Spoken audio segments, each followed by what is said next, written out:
Welcome to the Bible and Beer Consortium, Arlington. Let me try that one more time. Welcome to the BBC Arlington. Dallas Cowboys. Thank you. My name is Ezra Boggs. I am the founder and chairman of the Bible and Beer Consortium. Thank you very, very much for this first time in Arlington. It means a lot that you set aside your time and your attention.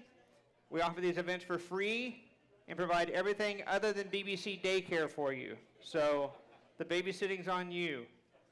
I want to thank our sponsors for tonight. Sherlock's Pub, thank you very much. Thank you to B over there. He arranged this and helped me from step one.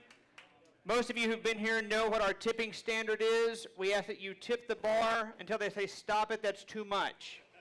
So we will be checking that tonight. Are you still accepting tips? Yes. I want to thank Tim Hurd and the Bible Thumping Wingnut crew that is here. Tim, thank you. I want to thank the very appreciated BBC Faithful Remnant members. Those are individuals that pledge a monthly monetary commitment to help us do what we do. They are very, very appreciated. We have people that give $5 a month. Thank you for all $5. If you're interested in helping with that, Mr. Treasurer Gordon Rhodes, the sexiest man in the room right there. Yeah, he's shaking his head. That guy right there can put you in part of that wonderfully, wonderfully appreciated group. Special guest tonight, Matt Dillahunty is here. Thank you, sir. Members from DFW Reformed, our always cordial live stream audience is watching, saying nice things to each other right now. Eric Hernandez is here. Members from Dogma Debate are here. Thank you again, Brandy and others. Fellowship of Free Thought, DFW Coalition of Reason, and Metroplex Atheist. If this is your first time at a BBC event, please raise your hand. First time. Outstanding. Thank you. Let me say at the onset, this is not a safe place. If you are afraid of having your feelings hurt by opinions, leave now and find a karaoke bar.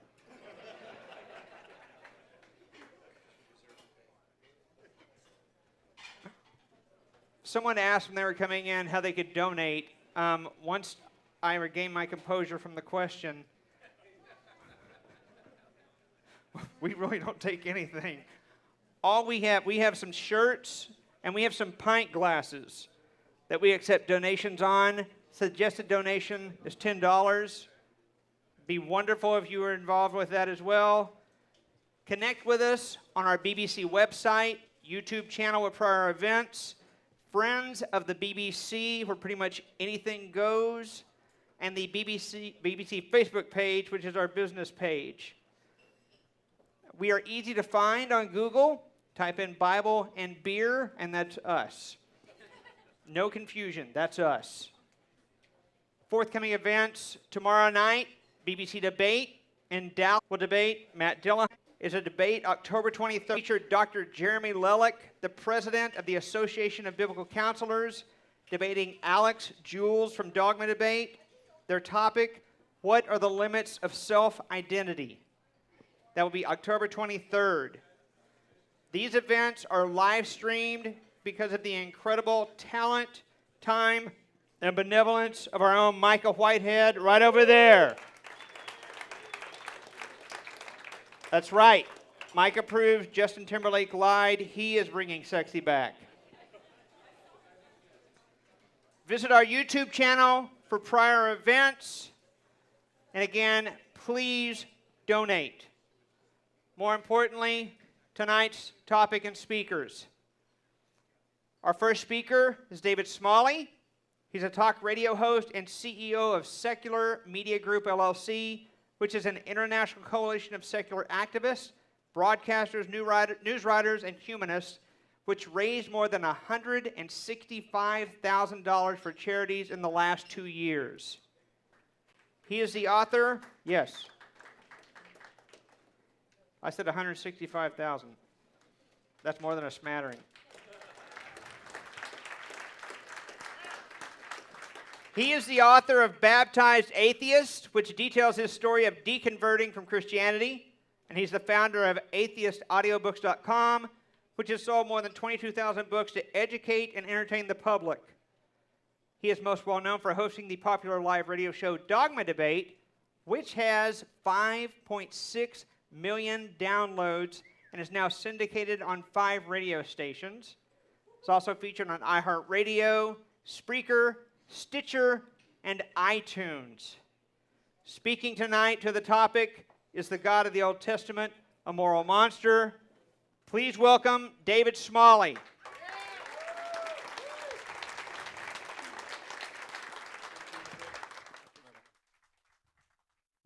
Thank you, Ezra. Can you guys hear me? Anything? All right, we got to start all that over, Ezra. Bring it back. Check 1, 2, 3. We got it now? You guys hear me? We good? Fantastic. How is everybody tonight? Good? Fantastic. Let me start my timer. I don't want to go over too much now, because I do plan on going over a little. Now, I'm going to get right to it because I do have a lot of things to cover, but I want to thank everybody for coming out. Thank Ezra for making this happen. And, of course, Matt Slick for agreeing to be my opponent tonight, and, of course, Matt Dillahunty for being here tonight. As I open up for Matt Dillahunty, because we all know the real debate's tomorrow night. I'm not stupid. I know my place here. So I want to begin by reminding everyone the topic of tonight's debate, which is the God of the Old Testament a moral monster? Now, whether you're a believer or non-believer, you have a basic standard of morality, some way that you determine right from wrong. So as we talk tonight, decide for yourself if the God of the Old Testament is somebody you'd like to have on your moral team. Is God somebody that you would consider the embodiment of compassion and morality? Now, my opponent's probably going to tell you a few things tonight.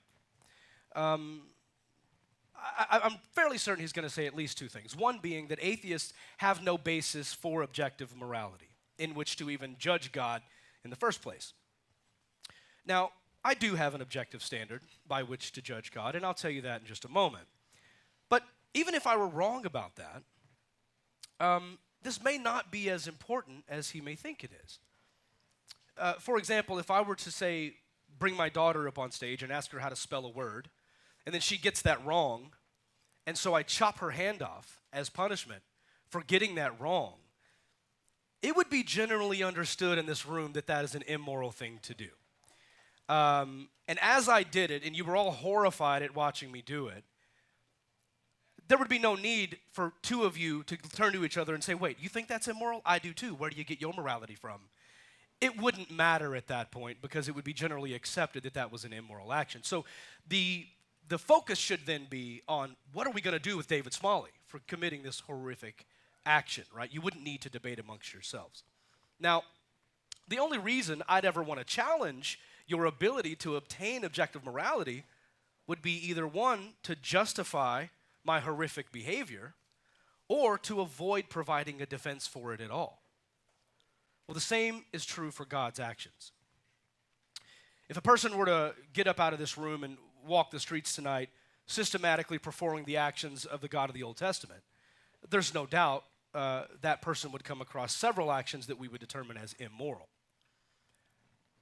We would have to judge that as immoral.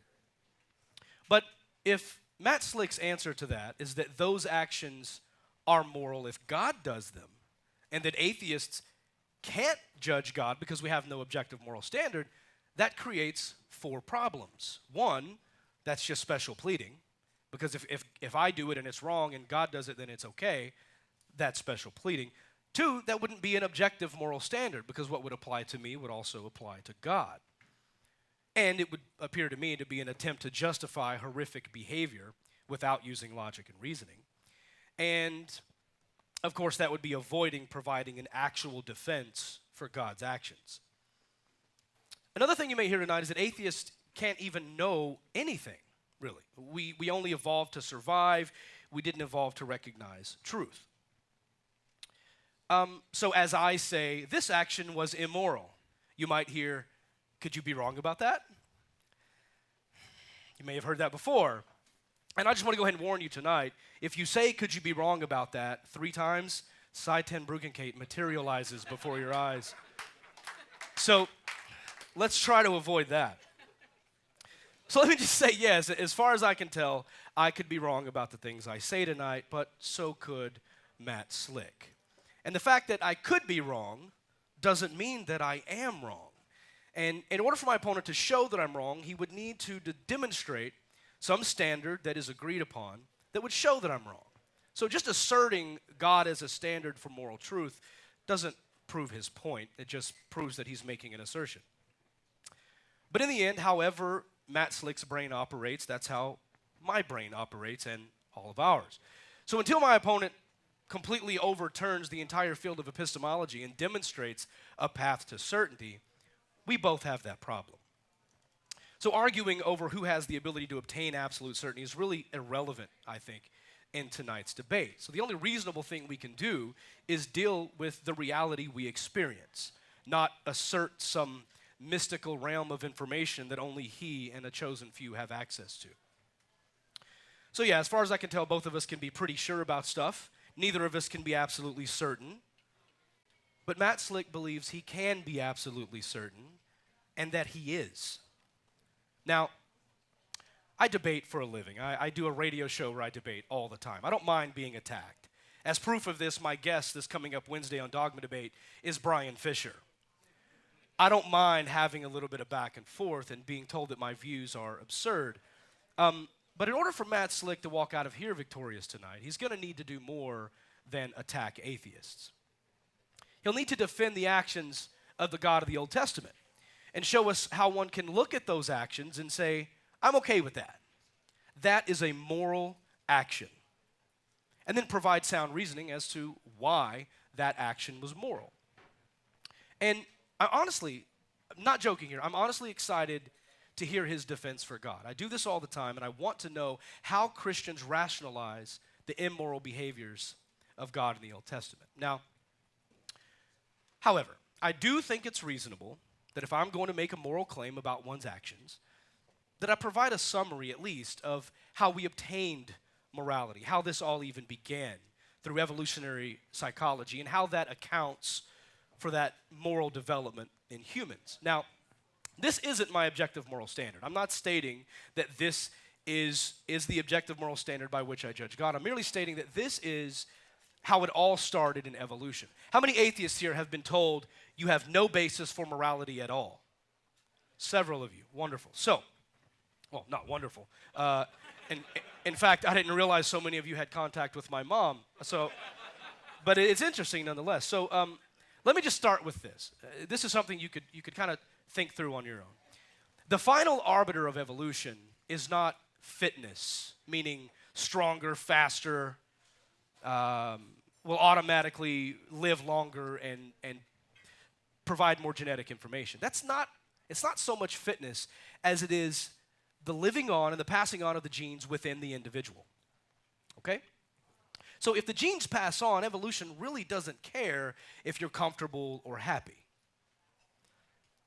So it's about passing on the genes of the individual in most cases.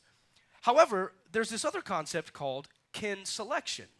Now, kin selection is this idea that animals often behave in a way which allows them to protect the kin around them, right? Even if that animal suffers itself. So as an example, white-tailed deer. White-tailed deer are brown, and they tend to live in tall brown grass. But the underside of their tail is bright white. Now, when they see a predator, they flip their tail up to make themselves really noticeable. Now, if this is about the survival of that individual, that is a really stupid thing to do because they're making themselves widely known to the predator. But if that action saves 5 or 6 of its cousins, more of its genetic information is actually being passed on than if only it were to survive. Ground squirrels do the same thing. They yelp out this loud alarm whenever they see a predator, even if the predator didn't see them first. Insects do this all the time. Bees will completely disembowel themselves, dying on the spot, to sting an intruder that's coming into the colony.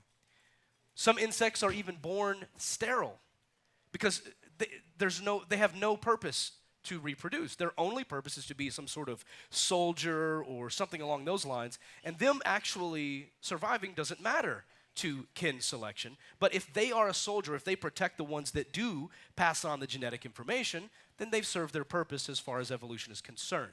This is known as biological altruism.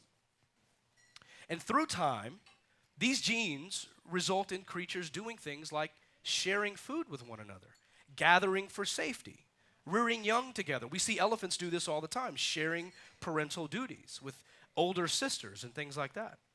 Building communities together, building relationships. And ultimately, throughout the span of time, throughout evolution, this leads to things like compassion and sympathy, empathy, guilt, and even love.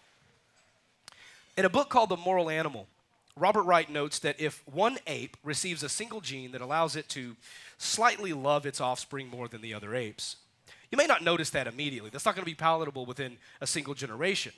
But if that gene provides just a 1% survival advantage over the other apes, they're going to continue to thrive. And so over time, as that offspring passes it on to another offspring and so on, eventually that entire population of apes is going to be slightly more compassionate than the population that came before it. So when a person is saving another person's life, even if we don't know them, it's instilled within us by natural selection in an effort to pass on the genes of our species. In early humans, spreading genes meant dealing with your neighbors. You would have to deal with your neighbors, helping them, working with them. And most importantly, having a sense for which behaviors were acceptable by your fellow humans and which behaviors would be considered deplorable. Because if someone was acting in a way that did not help the passing on of the genetic information of everybody around, you were thrown out. Chimpanzees are known for this. If a certain chimp is stealing food and fighting, they get thrown out. And good luck surviving on your own. So we picked up early on that I have to care what you think about my behavior. People say, I don't care what you think. Biology says otherwise. You do have to consider what other people are thinking. George C. Williams says, speaking of early humans, an individual who maximizes his friendships and minimizes his antagonisms will have an evolutionary advantage. Selection will favor those characters that promote optimization of personal relationships. This makes perfect sense when we think about kin selection. Robert Wright says animals, including people, often execute evolutionary logic, not via conscious calculation, but by following their feelings, which can often be what he calls logic executors. So when someone's walking into the department store and their hands are full and you just immediately open the door for them, you didn't stop and go, are these genes I really want to see passed on? You just act on that and you don't even know why you're acting on it. Now we've built upon this as advanced apes like we are with advanced thinking and things like cooperation, working together, maximizing the well-being of others, helping all of humanity instead of just our kin, reducing harm as much as possible for as many human beings as possible. And this is why our morals are so strikingly similar, regardless of our religious views. Whether you think it came from an invisible deity or you accept evolutionary psychology, morality began in the same place. So, what if God were evolving with us? What if God were in our group, a part of our family, or maybe even a leader that we were respecting and looking up to throughout evolution? Let's think about it in those terms for just a moment. Let's begin by noting that in the biblical worldview, every single bad thing that happens, from colds to stub toes to earthquakes, rape, torture, murder, cancer, the Philadelphia Eagles, all of these things, making sure you're still awake, all of these things started because humans broke the first rule God gave us, which was don't seek your own knowledge. Don't go after factual information. Don't lean on your own understanding. And his first solution in his infinite moral wisdom, before we're ever even out of the first book of the Bible, is to literally drown everything that's living on land, innocent or not, except for the few that can fit on a boat. Essentially, if you read the story, he's killing us because he screwed up. He says in there that he repents that he made us. So he made a mistake, he's repenting, and he's killing us to fix his problem. How can we look at that and call it moral? He's supposed to be way brighter than us, and there's no way people in here would do that, even the atheists. I would love to know, I know Matt can't respond to everything I'm saying tonight, but that's one specific thing, Matt, that I would love to know. How can you defend that action as moral? From there, God sends plagues, curses people with diseases, making their bowels fall out of them. As someone with lactose intolerance, that one hits home. That's disturbing. God, it's really disturbing. He gets involved in petty fights. He demands animal sacrifice and even accepts human sacrifice on occasion. Ask Jesus. Christopher Hitchens said, you have to consider yourself, in order to believe this, you have to consider yourself made incurably sick and then ordered on pain of death and eternal torture to be well. This is not morality. 1 Samuel 15:3, God commands Saul to destroy the Amalekites, utterly destroy the Amalekites, including men, women, children, and even nursing infants. How about a moral alternative to this would be, okay, it's wartime, take them as prisoners, but feed them and treat them with a little bit of respect. That sounds like a foreign policy I could probably get behind. Exodus 21, God not only says you can buy and sell slaves and that human beings can be your property, but that you can sell your daughters into slavery. How about a moral alternative to this would be an 11th commandment, thou shalt not own other human beings. In Exodus 9 through 12, God hardens the heart of the Pharaoh so that he won't let the Jews go. And then his plan to convince the Pharaoh to do so anyway is to slaughter every firstborn male from every family in Egypt. This is a problem you caused. And this is in your infinite wisdom, this is your plan. You're going to slaughter the firstborn males of every family. How about an alternative would be to unharden the heart you hardened in the first place so that innocent firstborns aren't killed? In Deuteronomy 7, God says that when you're fighting with the nations around you, make no treaty with them, don't compromise, completely and utterly destroy them, and show them no mercy. How is this a foreign policy we could get behind if our president said that this is how he wants to operate today? How about a moral alternative to this would be the exact opposite of everything God just said? How about show them a little mercy? How about be compassionate? How about make treaties and compromise with other humans? In Exodus 35:2, this is one of the most peculiar ones I can't wrap my head around. In Exodus 35:2, God says to kill anyone who works on the Sabbath.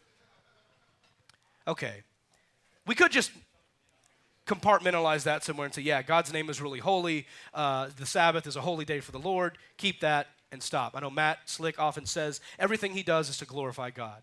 So I understand that's pretty important to believers, to glorify God. But a few verses later, a man is caught picking up sticks on the Sabbath. And so they grab him and they bring him before God, and God gets to judge him directly. What do you want us to do with this guy? And God says, I've told you what the rules are. Kill him. The man just wanted to kindle a fire, so he was picking up sticks. How about a moral thing to do would be for a punishment to fit the crime? To ask yourself, why is this even a crime in the first place? Your name is so holy that anyone who does any work on that day is automatically killed? How do we call that moral? How about, as a moral alternative, let the man kindle a fire? What's it going to hurt? And how about just the entire book of Job? Just the whole thing. For any Christians here tonight who think I'm a deceived lunatic out to insert Satan into your lives, don't take my word for it. I saw a hand go up. That's cute.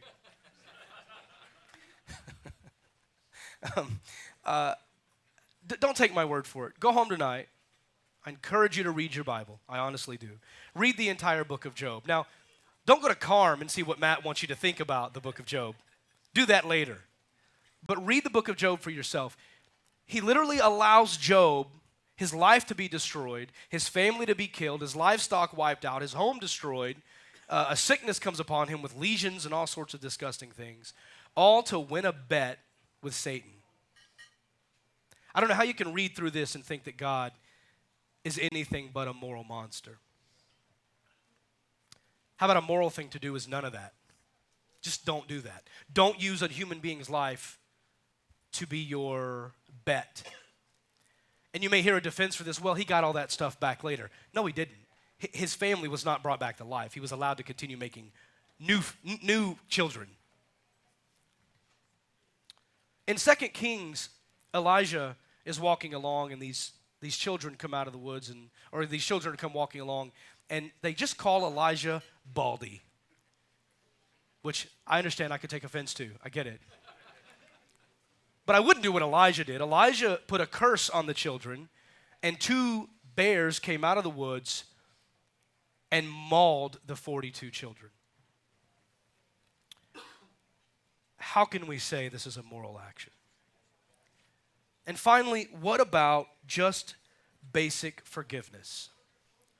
If I were to make a mistake right now and say, guys, I'm sorry, that's actually not 2 Kings or whatever, and I said, look, let me have those 60 seconds back. Would you all agree? Let me take a step back and forgive me for something I did?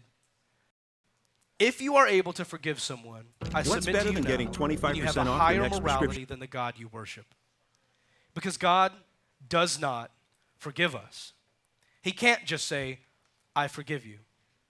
Well, he can after he watches his only son be beaten and tortured, bloody, and then slowly die an agonizing death, most likely of asphyxiation.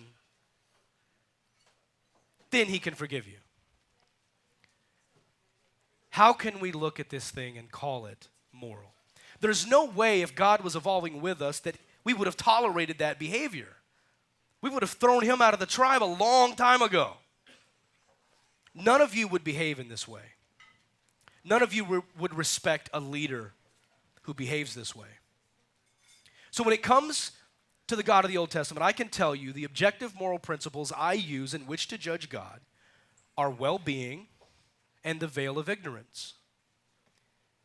If God were behind a veil of ignorance, not knowing what his position was going to be in society, do you think God would have created the same rules, not knowing if he was going to get to be the God or would have to be one of the people? This will show you immediately. There's no way God would want to live under his own rule. There's something about making someone's bowels fall out. I'm sorry I'm stuck on that one. It's so important to me.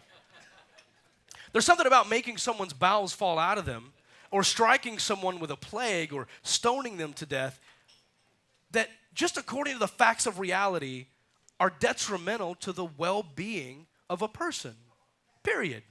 And thereby, those things are detrimental to the well-being of all people. So would it be objectively, morally wrong to torture a baby for fun? Well, it's not subjective because it's not different for each culture. You can't justify it based on culture. The facts of reality show us that torturing a baby is in direct opposition to human well-being. And that is the objective moral standard. Now look, I'm not going to pretend that I understand philosophy to the degree that Matt Slick does, because I don't. We're not evenly matched when it comes to that. I know my place. But when we're talking about evaluating the moral character of an individual, fictional or otherwise, epistemological arguments about certainty are just red herrings. I've told you how we develop morality through evolutionary psychology with no God needed. I've explained to you that well-being and the veil of ignorance is how I determine my moral understanding. But if I may predict Matt Slick's position, it's that his God has written moral code on all of our hearts. He's written it all within us. But here's the thing. God, the God of the Old Testament, even fails according to the Christian moral code. And to say somehow that because God is God, his immoral actions suddenly become moral is special pleading. So regardless, if we judge God's actions based on what we understand about evolutionary psychology or well-being or the veil of ignorance, or if we use good old-fashioned Christian morals, the God of the Old Testament is nothing but a moral monster. Thank you.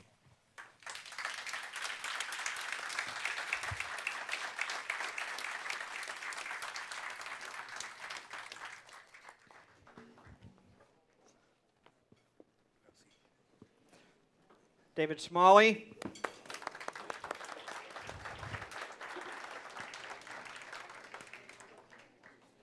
Our second speaker is Matt Slick. He's the president and founder of the Christian Apologetics and Research Ministry, CARM. Matt earned his bachelor's in social science from Concordia University, Irvine, California in 1988. He earned his master's of divinity from Westminster Theological Seminary in Escondido, California in 1991. He now resides in Boise, Idaho area with his family. He's ordained, and Matt started CARM in October of 1995 to respond to the many false teachings of the cults on the internet. I have loved this man from a distance since the mid-90s. Yes, whoa. Speaking tonight to is the God of the Old Testament, a moral monster, please welcome Matt Slick.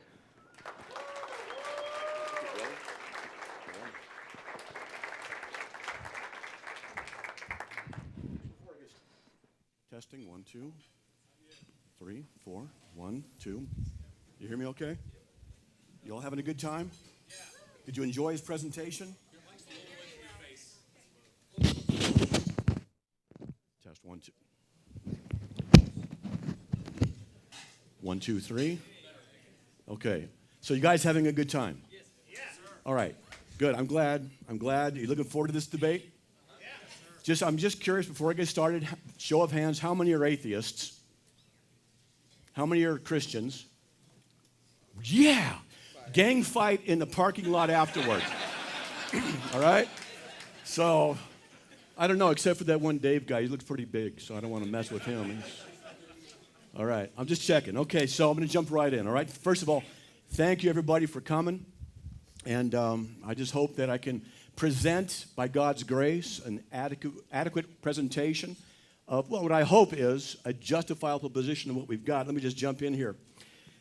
Now, look, I don't know if how many of you see me do what I do on either radio or TV and books or whatever. I like to use logic, and I use it against and with Christians, trying to equip them with atheists, with evolutionists, with anybody and everybody I can, because I don't have any fear of logic. I want truth, and truth is a good thing to have. But in order for us to determine whether or not the God of the Old Testament is morally good or bad, there must first be a standard against which judgments can be made. The standard must not be subjective, and it should be universal. Now, let me expand on this. The moral standard cannot be subjective, because subjectivity means that what is true for one person might not be true for another. Therefore, one person's subjective opinion might be that the behavior of God in the Old Testament is perfectly fine, where another, based on his subjective opinion, would disagree. So which is true? And how would you know? In order to determine the answer, each must appeal to a standard outside of himself. After all, subjective moral opinions do not prove that the God of Scripture is moral or immoral. Opinions are not the foundation of logical arguments. Furthermore, the moral standard must be universal, because it must be applicable to all cultures at all times. If it is not, then you can't judge the moral behavior of another culture. So Mr. Smalley can only make a cogent argument about the alleged immorality of the God of the Old Testament if he can present a non-subjective standard that is also universally valid, and then he can use it to compare God to that. If he can't, all his arguments are invalid, and he's just blowing relativistic smoke. So let's just say that all of us go outside. Let's just say, we go out there, not for the gang fight. We just go outside, and we're looking at several telephone poles, and a discussion arises about whether or not different telephone poles are vertical or crooked. One person says one is perfectly vertical, where another says that that one's slightly off, and so on and so forth. How would we determine which ones are really vertical and which ones are not? To do that, we would need a consistent standard with which to compare each one. Otherwise, one person's opinion would be no more valid or invalid than anybody else's. Without a standard, I'm telling you, in this case, without a straight vertical line, we can't ascertain which, if any, of the telephone poles are actually vertical. Just as a proper vertical standard can be used to determine the vertical quality of multiple telephone poles, a proper moral standard can be used to judge the good or bad of various moral actions. But as I said, the moral standard can't be subjective, lest it amount to opinions, and it must be universally applicable. Otherwise, it cannot be applied to anything outside of our own experience and preferences. And you can't judge the God of the Old Testament. You may not like him, but who cares? Think about this. Morals are abstractions. They are concepts. But concepts require a mind, and so it is fair to infer that universally true concepts imply a universally true mind. But I digress, as I like to do. I'm not here to argue that case. Maybe for another time we can, Dave. Instead, I'm here to respond to Mr. Smalley's challenge. I call him Dave. He's a nice guy. I like him. Mr. Smalley's challenge, if you call him Mr. Slick, that's also good, but it sounds a lot better. I'm here to respond to him. Now, in so doing, I'm to present my position using logic and evidence, not emotionally charged rants full of subjective things like outrage, appeal to common sense, personal disgust, or evolutionary ethical systems. Also, I don't plan to use misrepresentation, and I don't think he wants to do that either. We're trying to be good here, and not in a relativistic sense. You came to hear, hopefully, a debate based on logic and rationality. Now, have we heard that from Mr. Smalley? Have we heard logic? And if you say you have, I would recommend that you go study logic and study what argumentation is. And I'm dead serious. And if anybody want to come up here and you want to discuss that with me during a break or something like that, we can talk about it. But logic is critically important. Now, sure, he's offered a case, but is this case sound and valid? And if you don't know what those terms mean in the issue of logical discussion and proofs, then you don't know logic. Evolutionary ethics is problematic because it does not do anything other than beg the question by saying that a particular behavior leads to an evolutionary advantage and that is somehow morally good. That isn't ethics. It's an issue of evolutionary survivability, which Dave says, or he's used as a basis of moral development. If rape, however, among primates forces one person to receive the DNA of another, and then genetic information is passed on and progeny are developed, then by that logic, rape is okay. If the development of genes and survivability is all that evolutionary ethics is really about, then you cannot really rationally decry the issue of rape. We can in a Christian worldview, but not in an evolutionary one. Has he presented non-subjective, universally true moral standards by which we can pronounce absolute moral judgments? Do you want absolute judgments, or do you want moral opinions? You want me to say red's better than green, or green's better than blue, and we're going to argue about it? It's irrelevant. This issue is about morality and about truth. It's not about opinions, not my opinions and not his opinions. In his book, Baptized Atheist, in chapter 3, Mr. Smalley tells us something that is extremely important in this debate. Quote, obtain your ethics and self-respect from your personal experiences and base them on accepted sociological norms. That's what he says. So, obtain your ethics from your personal experience and accepted sociological norms. That's arbitrary. If personal experiences and social norms are where we get ethics, then they're not absolute. They're not universal, since personal experience is subjective and social norms change. Therefore, his method of determining ethics cannot be used to judge the God of the Old Testament because it is subjective, since it's based on his personal experience and sociological norms. After all, the Jews had their own personal experiences and their own social norms that differ from his. Why don't they have the same right to condemn our society for its moral failures?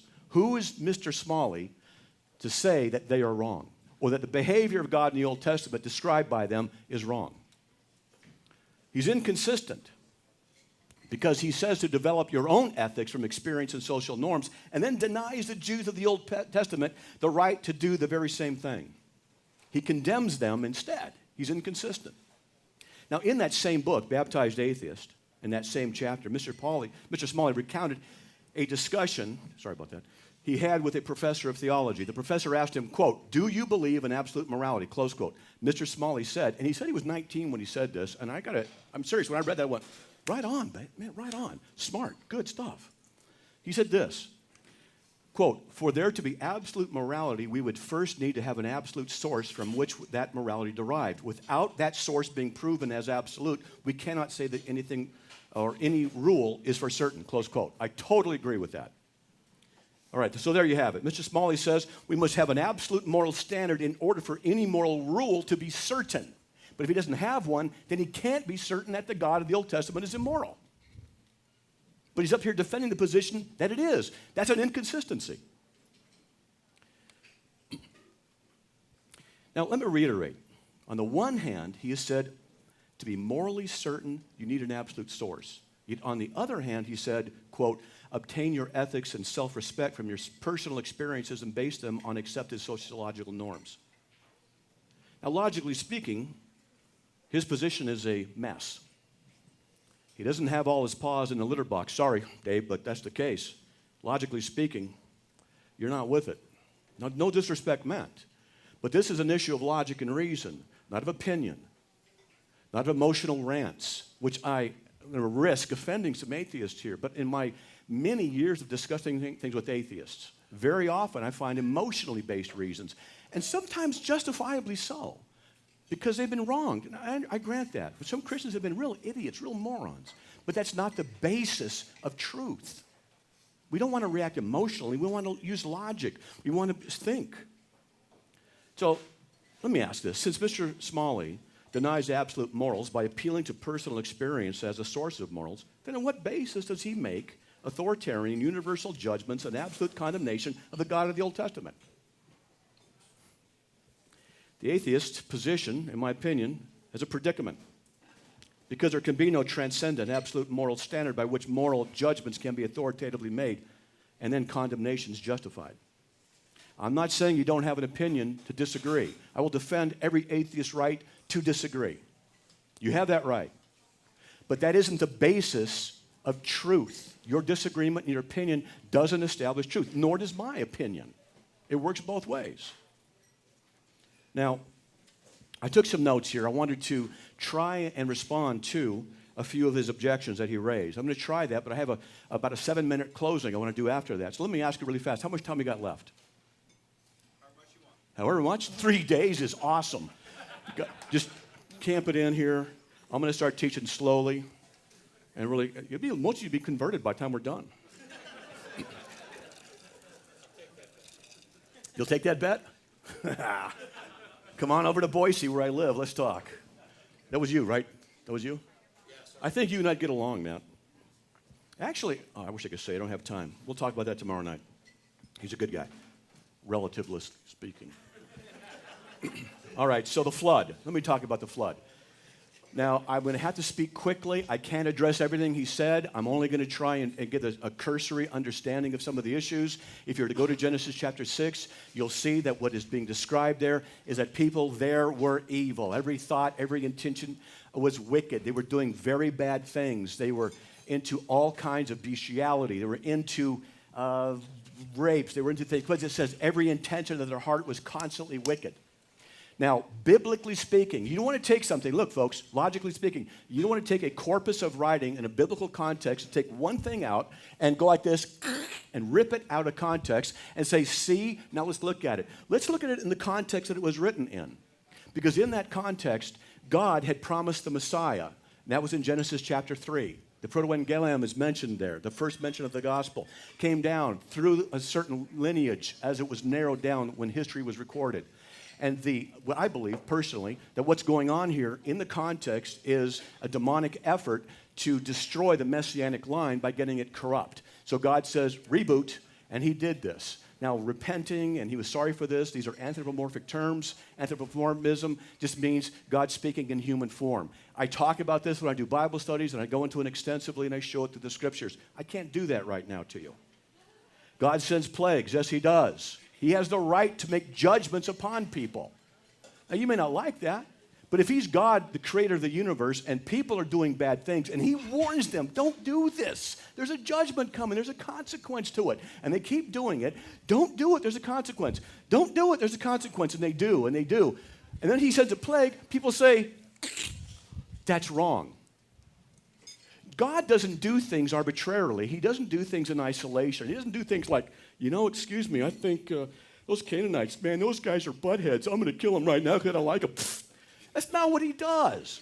400 years he worked warning the Canaanites who were committing bestiality. And they were taking their children and putting them on Moloch, which is a brazen altar with arms of this ox head, human body. And the belly was open. They'd put coals in there and heat this thing up until it was glowing red. They'd take their babies and put them on those arms. And they would sacrifice their children. They killed the babies. It's like an ancient form of abortion. And they would kill them, and God said, don't do that. Don't do it. Don't do it. And so finally, when they wouldn't repent, God sent the nation of Israel in to wipe them out. The Amalekites, the Canaanites, these are bad people. God did what many of you would agree needs to be done with people who murder babies. Go take them out. Go get them. And he does it, and you say, oh, he doesn't have the right to do that.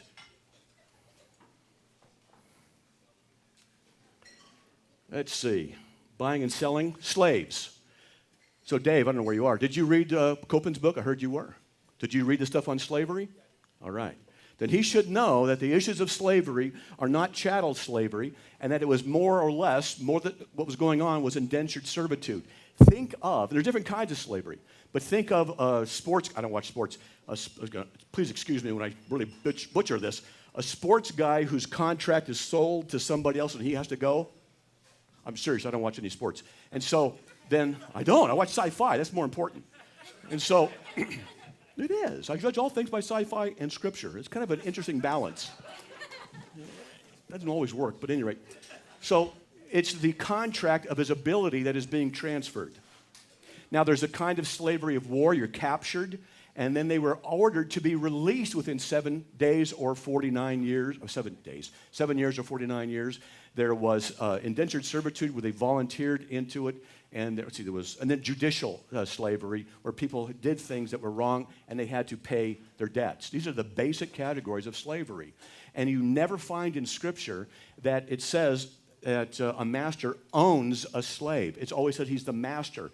Ownership is always referred to of animals and property, and it's never used in the Bible of people in the context of what we call slavery, which is a very interesting word, which has a lot of different usages and meanings, and has what we call a semantic domain. But unfortunately, and I got to say this, I say this on my radio show, that atheists very often don't do their homework. I have to help them do their homework when they should be doing the homework. I'm required to know what they teach and what others teach so that I can represent them accurately and deal with it. And then what they do is they don't look at the whole thing, take one thing out, and they say, look at it. And I say, do you know the context? Yeah, I know the context. What's the context? I don't know.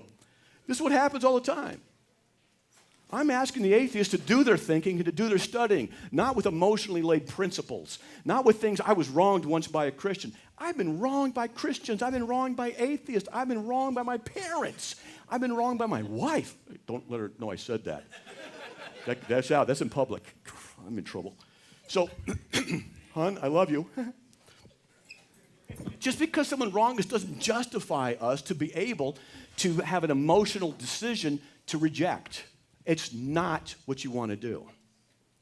Book of Job, it's not about how good Job is. It's an issue between God, his greatness, and Satan. The behind the scenes issue is about what's going on there. That's what's going on. Because God says, look at this guy. Look how good he is. Look at this. Oh, yeah, he's really not that good. Oh, you think so? It's between them and the spiritual realm.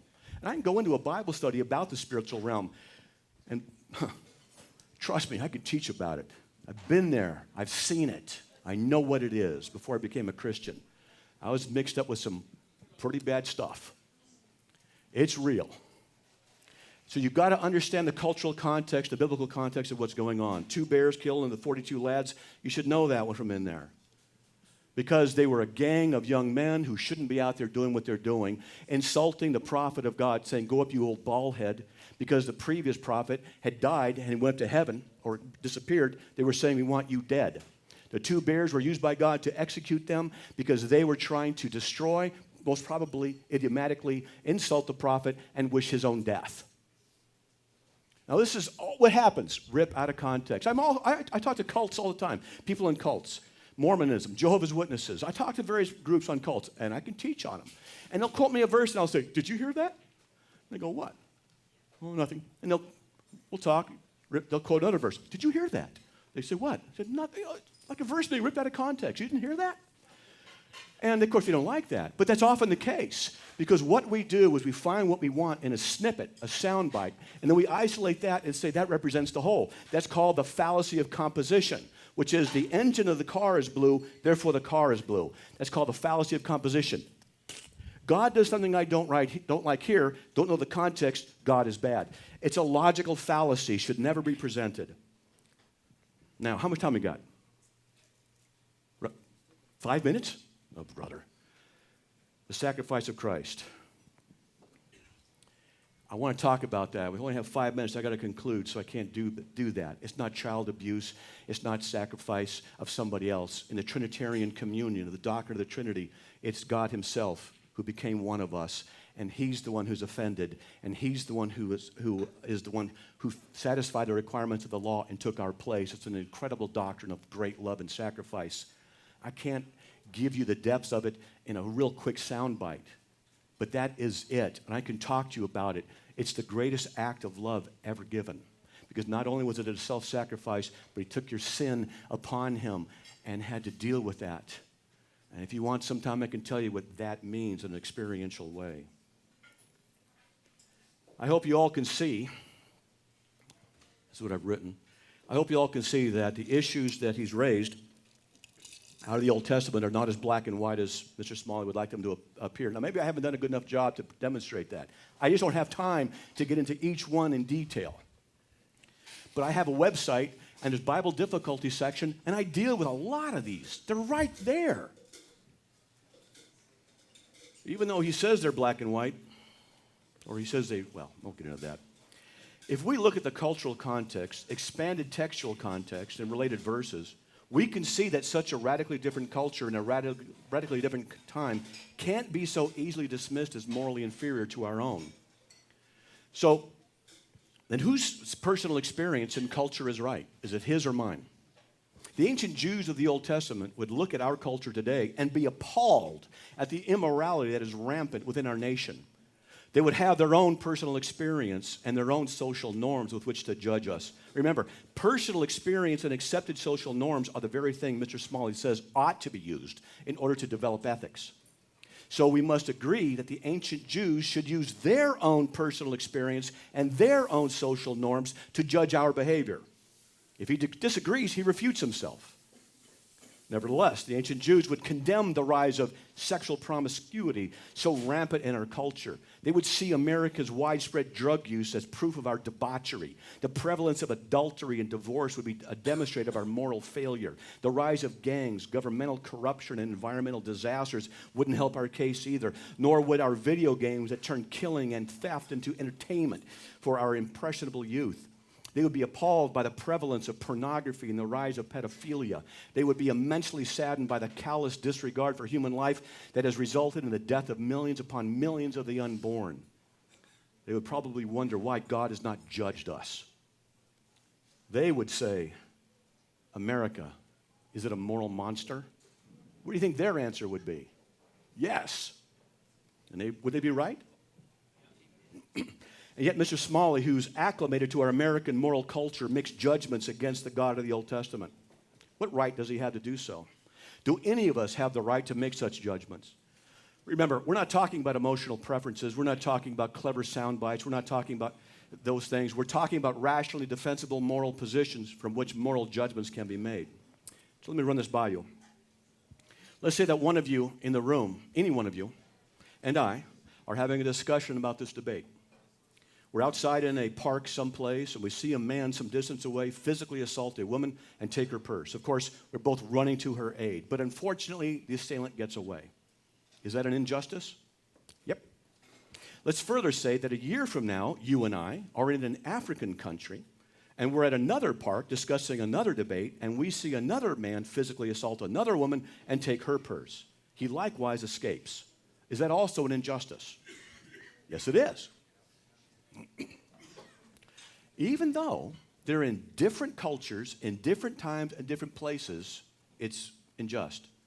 Now, should that person in the other culture be judged and punished according to our cultural norms? Or are you appealing to something universal? It's wrong. Why? Because it's wrong. Or should he be punished according to what is right, irrespective of what culture he's in?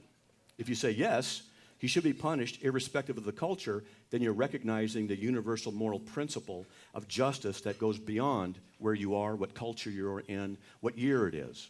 You're appealing to something greater than yourself, something outside of yourself, in order to judge two different assailants, two different places, at two different times, and two different cultures. You're appealing to a universal moral absolute. But how is that possible without God?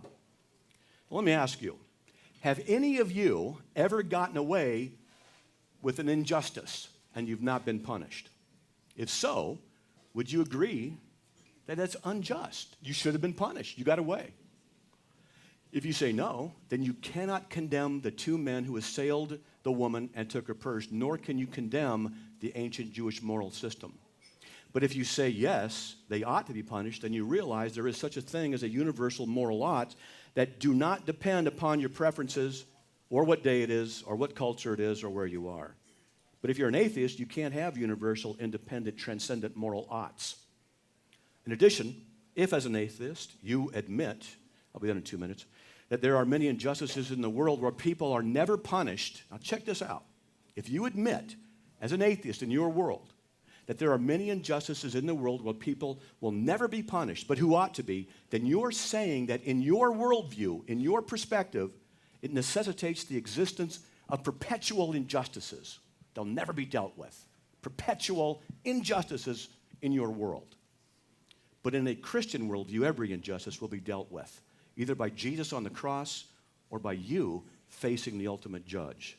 But that's a topic for another time as well. I'm simply trying to illustrate that we all recognize there are universal moral truths. Otherwise, moral judgments can't be properly maintained. But in a worldview that does not include God, there can be no universal moral truths, only inferences based on the collective subjective experiences of people in ever-changing social constructs who've evolved from hominid ancestors.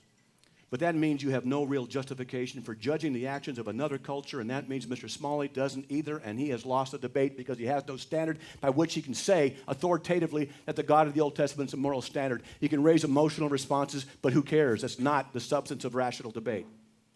To assert the universality of any moral truth is to infer an obligation to obey it across cultural lines. But to do that, you have to step into my world where God exists, where he is a necessary source of universal moral truths, where all injustices will eventually be dealt with. But in an atheist worldview, injustices are unanswered. So Mr. Smalley has no right to judge the God of the Old Testament. He has no right to attack a people who derive their ethics out of their own personal experiences and sociological norms, just as he said they ought to be judged. But his inconsistencies haven't stopped him from condemning them and exposing his own self-contradiction. Thus, he has failed to show that the God of the Old Testament is a moral monster. Thank you.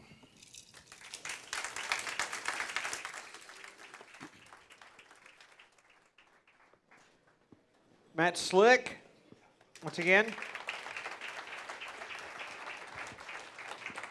We're going to take a very, very short break, literally 5 minutes, and reconfigure the stage for cross-examination. Are we still accepting tips at the bar? Oh yeah, we haven't met it. Go throw your money at the bar in exchange for beverages. Thank you, 5 minutes.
circle. Well, it's a logical impossibility. No, It it's doesn't not. exist. I'm asking.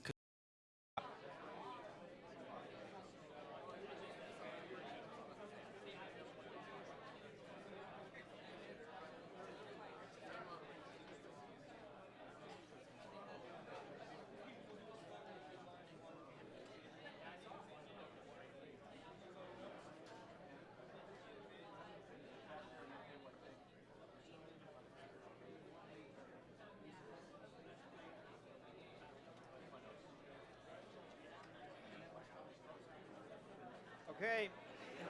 Check. We will start now with cross-examination. Each speaker will be given 15 minutes to cross-examine the other. I will announce when there are 5 minutes left and 2 minutes left. We will start cross-examination with Mr. Smalley. Hope my So I've got typing. 15 minutes. You're going to quiz me, right? Excellent. Can you hear me? Say check, check. Check, check. 1, 2. Can you guys hear me? Yep. Okay. Okay. All right. So I've only got 15 minutes, so I'm going to get right to it. No Googling. I'm going to ask you questions here. Airplane mode. Just Airplane messing mode. with you. Okay. I'd go to Carm anyway. That's good. All right, stop wasting my time. So let me just ask you this. If I plugged your ears so that you couldn't hear me, What?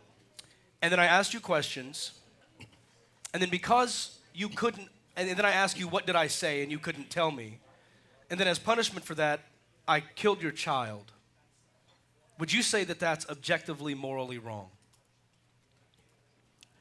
Well, the question has problems with it because you haven't established any objective standard from your worldview. No, You from can't do you, that. from your worldview. From my worldview. Is it objectively morally wrong if I plug your ears, ask you what I said, and then kill your child for you not being able to answer? Yeah, in my worldview, that question wouldn't exist. It's a non sequitur. It's not a non sequitur. I'm asking you in the situation, if I plugged your ears, ask you a question, you're going to make me ask it like 3 times so that you can take up all my time with one question. Is that your tactic? Because that sounds pretty No, I'm not brilliant. that slick. Okay. Okay. So would it be objectively morally wrong in your worldview for me to do that to you? To plug my ears, tell me to require me to do something. No, I just plug your ears and ask you a question, and then when I let go, It's not a good question. why is it not a good? Well, you can't answer it. I'm answering in that it's not a good question. It doesn't reflect Christian theological perspective. I'm not trying to. You said my worldview. That's a Christian one. I'm saying according to your worldview, would that be objectively morally wrong? It's a non sequitur. It's like saying in your worldview, can God make a square circle? Well, it's a logical impossibility. No, It it's doesn't not. exist. I'm asking because I have the ability to do the things I said, and you have the ability to judge my moral actions. So it's an actual question that I'm posing to you. Would it be objectively morally wrong for me to do that? You can try and get me to say this about God. I know that. But I'm going to go along with you just for fun, all right? I've already stated the answer, but I'm going to have fun. Okay. I'm going to say it wouldn't be right for me to do that. It wouldn't be right for you to do that. Okay. Would Okay. it be okay if God Well, did for it? me, yeah. Would it be okay for God to do it? God wouldn't do it. But he did do it. In No, he Exodus 9, he did it when he hardened the heart of the Pharaoh. That was plugging his ears? He hardened the heart of the Pharaoh so that he wouldn't listen to Aaron and Moses and then systematically killed the firstborn. So you have done the study on what it means to harden the heart. I have, but when God does it become a moral action? So when God, who has his omniscient power and complete total knowledge of all things, decides to strengthen the wickedness of somebody so that they will ultimately carry out his plan, you don't like that? Oh, you're supposed to ask me a question, sorry. I'm asking you, if God did my same action, would you call that morally wrong? It isn't the same action.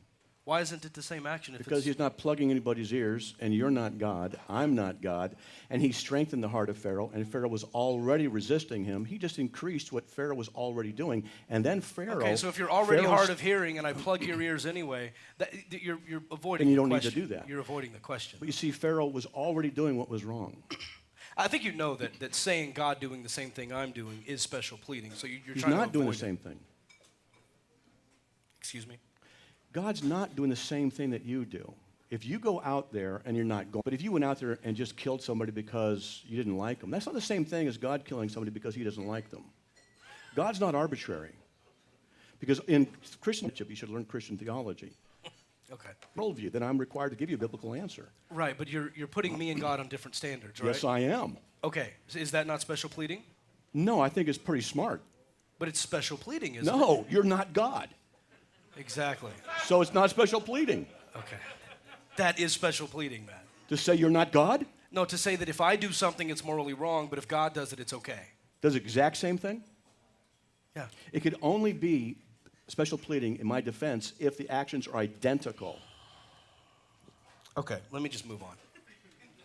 If I sabotage you, knowing you're going to fail at something, kind of like asking you that question, but then I did it anyway, would that be considered immoral? Sabotage me? Yeah, if I set you up for something I knew you were going to fail at, and I did it anyway, would that be immoral? So I'm not trying, you're going to accuse me of saying I'm trying to just waste time. I'm not. This is what I do. If you heard me on the radio show and someone asked me that kind of a thing, I'm going to say, I need more clarification on what it is you mean. I just set you up to fail, and then I do You it set anyway. you up to fail. I set So you God up to set fail. you up to fail. I'm asking you if I set you up to If fail. you did it, If I did it. would that be good? I'm asking you if that's immoral. I don't know if it's immoral. I wouldn't think it's pretty cool. I agree with you, but Because would it you're be talking immoral? about morality here. That's Right. a different issue than set me up to fail about something. Would it be immoral, yes or no? I don't know, because we have to define what morality is in the context of what it is you're setting me up to fail to do. If it's, about being able to do rubber band tricks that Matt can do, Matt Dillahunty, and I can't do it, is it immoral? No, I just can't do it.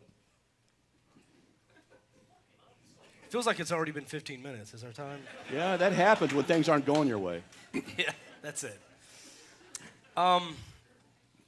The argument here, Matt, is according to Genesis in the Garden of Eden, God knew we were going to fail this whole concept of Yes. seeking knowledge, and he created it anyway. So Yep. God knew we were going to fail, Yep. but he did it anyway. Yep. Tell me why that's a moral action. Because God did not force anybody in their free will to resist him. They Hold did it on. of In their my own. analogy, I didn't say I forced you. trying to answer the I understand, question. but this is my time right now. You want me to answer the question? I'm telling you that that's Don't not answer the the same thing because I'm It's not the same thing. I'm not forcing you to answer. Right? So wait a I'm minute. I thought the issue was identical stuff, but now it's not the same thing. So I'm telling kinda- you, no. Okay. I'm going to need you to listen. I'm listening. God created the Garden of Eden, Yes. put the tree there, the whole thing. trees, He yeah. knew for a fact what was going to happen ahead Yes. of time. He knew they were going to fail, but he did it anyway. Yeah. Is that a moral action? Yeah. It's moral. Yeah. Okay, that's good Because to know. That's good to know. he allowed them to exercise their free will. You have But a he problem knew with that? ahead of time what they were going to do. So, when I And he know did it my anyway. daughter doesn't do something right, I'm not making her do it. I'm not responsible for her not cleaning her room when she's supposed to. Yeah, but not cleaning a room and, having cancer and torture are two different things. Oh, but he's not talking about cancel and torture. And besides that, guess what? Things didn't start going bad with Adam and Eve until they started acting like atheists and started making their own moral decisions. See here? I've been saving that one. I have Yeah. been saving that one. You know how hard it is to keep that to myself? At the right time. I don't know. I think if they were atheists, they'd be a little bit more respectful than that. It was laughter. But, you smiled. Let's see. If two Christians claim to have moral superiority over atheists because they have the objective moral truth that you're talking about in God, but then when Christians disagree on a moral dilemma, how do we atheists know which Christian to trust? Call me on the radio show and I'll answer the question. That's a joke. Come on, you guys. Oh, man. This is tough. No, what you do is you just go to the Word of God. You take the principles that are found there in Scripture and you do your best to try to apply them. In Romans chapter 14, verses 1 through 12, there are the admonitions by Paul the Apostle to allow for debatable issues and disagreements. Okay. You said before that even people who go to hell go there for the glory of God. Yes. Now, how is causing people to suffer for your own glory a moral decision? It's not the causation of suffer. That's the misrepresentation, which is often the case that atheists will undergo in trying to decry the actions of God. the eternal punishment that is due to them is because of the offense against the infinitely holy God. He has clearly provided the means of redemption from that righteous judgment through the Right, blood but Matt, of he Christ. could just make them no longer exist. Like they don't get to come into heaven; they just poof and vanish. They don't exist any longer. How is specifically the eternal torture of human beings? How is that the best moral decision? You have to ask God that one, because he's the one who apparently... Well, I'm not debating God. I want to know your opinions on this. My opinion is this, that if I were to slap you, which I'm not going to do, if I slapped you upside the head, you might say, what was that for? If I slap Obama upside the head, it's a federal offense, I go to jail. If I, so to speak, go up the infinite chain of command to Matt, God... that's only different you asked me a because question, of a law. you want me to finish but it? That's only difference because of a law. That's not a moral wrong. It's not more morally wrong to slap Obama than it is. I was to you. answering. You want the answer or not? Well, I want the answer to make sense, though. So I'm Well, trying to guide it you. doesn't make sense if I don't complete it. No, but it's a law. The only reason slapping Obama comes with a bigger punishment is because of a law, not a moral Well, decision. let's see. Let me ask you. Well, I can't also to ask you. You're supposed to ask Yeah, me. you ask But me it's next. difficult to make sense of something if I'm not allowed to complete my thought Okay. that I've been asked to give an answer for. Okay. So, what standard of morality? What like that. standard? What Wah, standard wah. of morality? Sorry. Talk to me. Talk to me. I'm This running is out your of time. guys. No, they're not. It was the atheist who did that. Oh, okay. I'm sorry on his behalf. Thank you. 5 minutes. Oh, 5 minutes. See what you did? Okay. I'm slick. All right. Briefly, what standard of morality do you use to determine that God's morality is good? I don't. It's a non sequitur. So your strategy is to just not answer the questions? You see, in logic, if the question doesn't relate to the facts, then the question's a non sequitur in relation to Well, it. do It you doesn't believe God's logically morality is follow. good? And so I don't use a morality that's superior to God, but which I can judge God in the Christian worldview. That's an impossibility, since you did say use a Christian worldview, my worldview. So therefore, your question doesn't fit in the worldview, and if you study your Christian thought, Okay. you'd know that. Okay. Yeah, I'm clear on that, Matt. I can give you Bible studies to help you understand this stuff better if you want. I know. Okay, since I'm out of time here, let me just do, I'm going to skip to this. If you and I were on a plane together, we're at 40,000 feet, both pilots pass out. Do you know how to fly a plane? Nope. I don't either. I can fake it. Somebody has to land the plane, okay? A flight attendant stands up and says, look, I'm in flight school. I've passed several tests. Here are my certifications, shows the credentials. I'm trained nearly much as the pilots. In fact, I've actually landed the simulator for this plane. I've just never flown this particular plane before. So she says, I'm fairly confident I can land the plane. You and I aren't. Which of the three of us should land that plane? She. The flight attendant, absolutely. Well, I believe this demonstrates that absolute certainty isn't necessary for something to be the best decision. Are you she's not, absolutely she's certain? not a certified she's not a certified pilot, but she's definitely the best decision from the three of us. Now, let me add a slight twist to that and say, what if there's a guy jumping up and down in the back of the plane saying, I'm absolutely certain that I can land this plane. I can do it, but he doesn't provide credentials. He doesn't have any facts to back it up. He just claims that he can, and he says, and you know what? In fact, the guy who taught me how to land planes has actually crashed 11 of them. Are we going to let him within 20 feet of that cockpit? Probably not. Unless he's bigger than us. Okay, no, I agree with you. And so in that whole little situation there, I think you can see that someone not having absolute certainty or someone not having some objective standard doesn't necessarily mean we should discount them. They could still have the best decision. Well, when that happens, we're on the plane, then we can, I'm with you. Okay, Yeah, here's that the works. thing. Here's the thing, Matt. What? You're the guy at the back of the plane. I am? You're jumping up and down, screaming, claiming that you have absolute certainty that you can't demonstrate, and you just want us to trust your word for it. I never said that. I never said trust my word. 2 minutes. You're the one obligated to prove that the God of the Old Testament's a moral monster. Without an objective, transcendent have. standard, you can't do it. Well, that's another thing, Matt. That book you quoted for mine was about 6 years ago, And I've since said that I was wrong about what I said in that Okay. book. It's strange to me that you would address a book I wrote 6 years ago instead of the argument I actually made here, because I gave an objective in my opening. Absolutely. I talked about well-being and I talked about the veil of ignorance, and you never addressed either one of those. So I'll let you do that when you What was have that? your time. Well-being and veil of ignorance? Yeah. Well-being.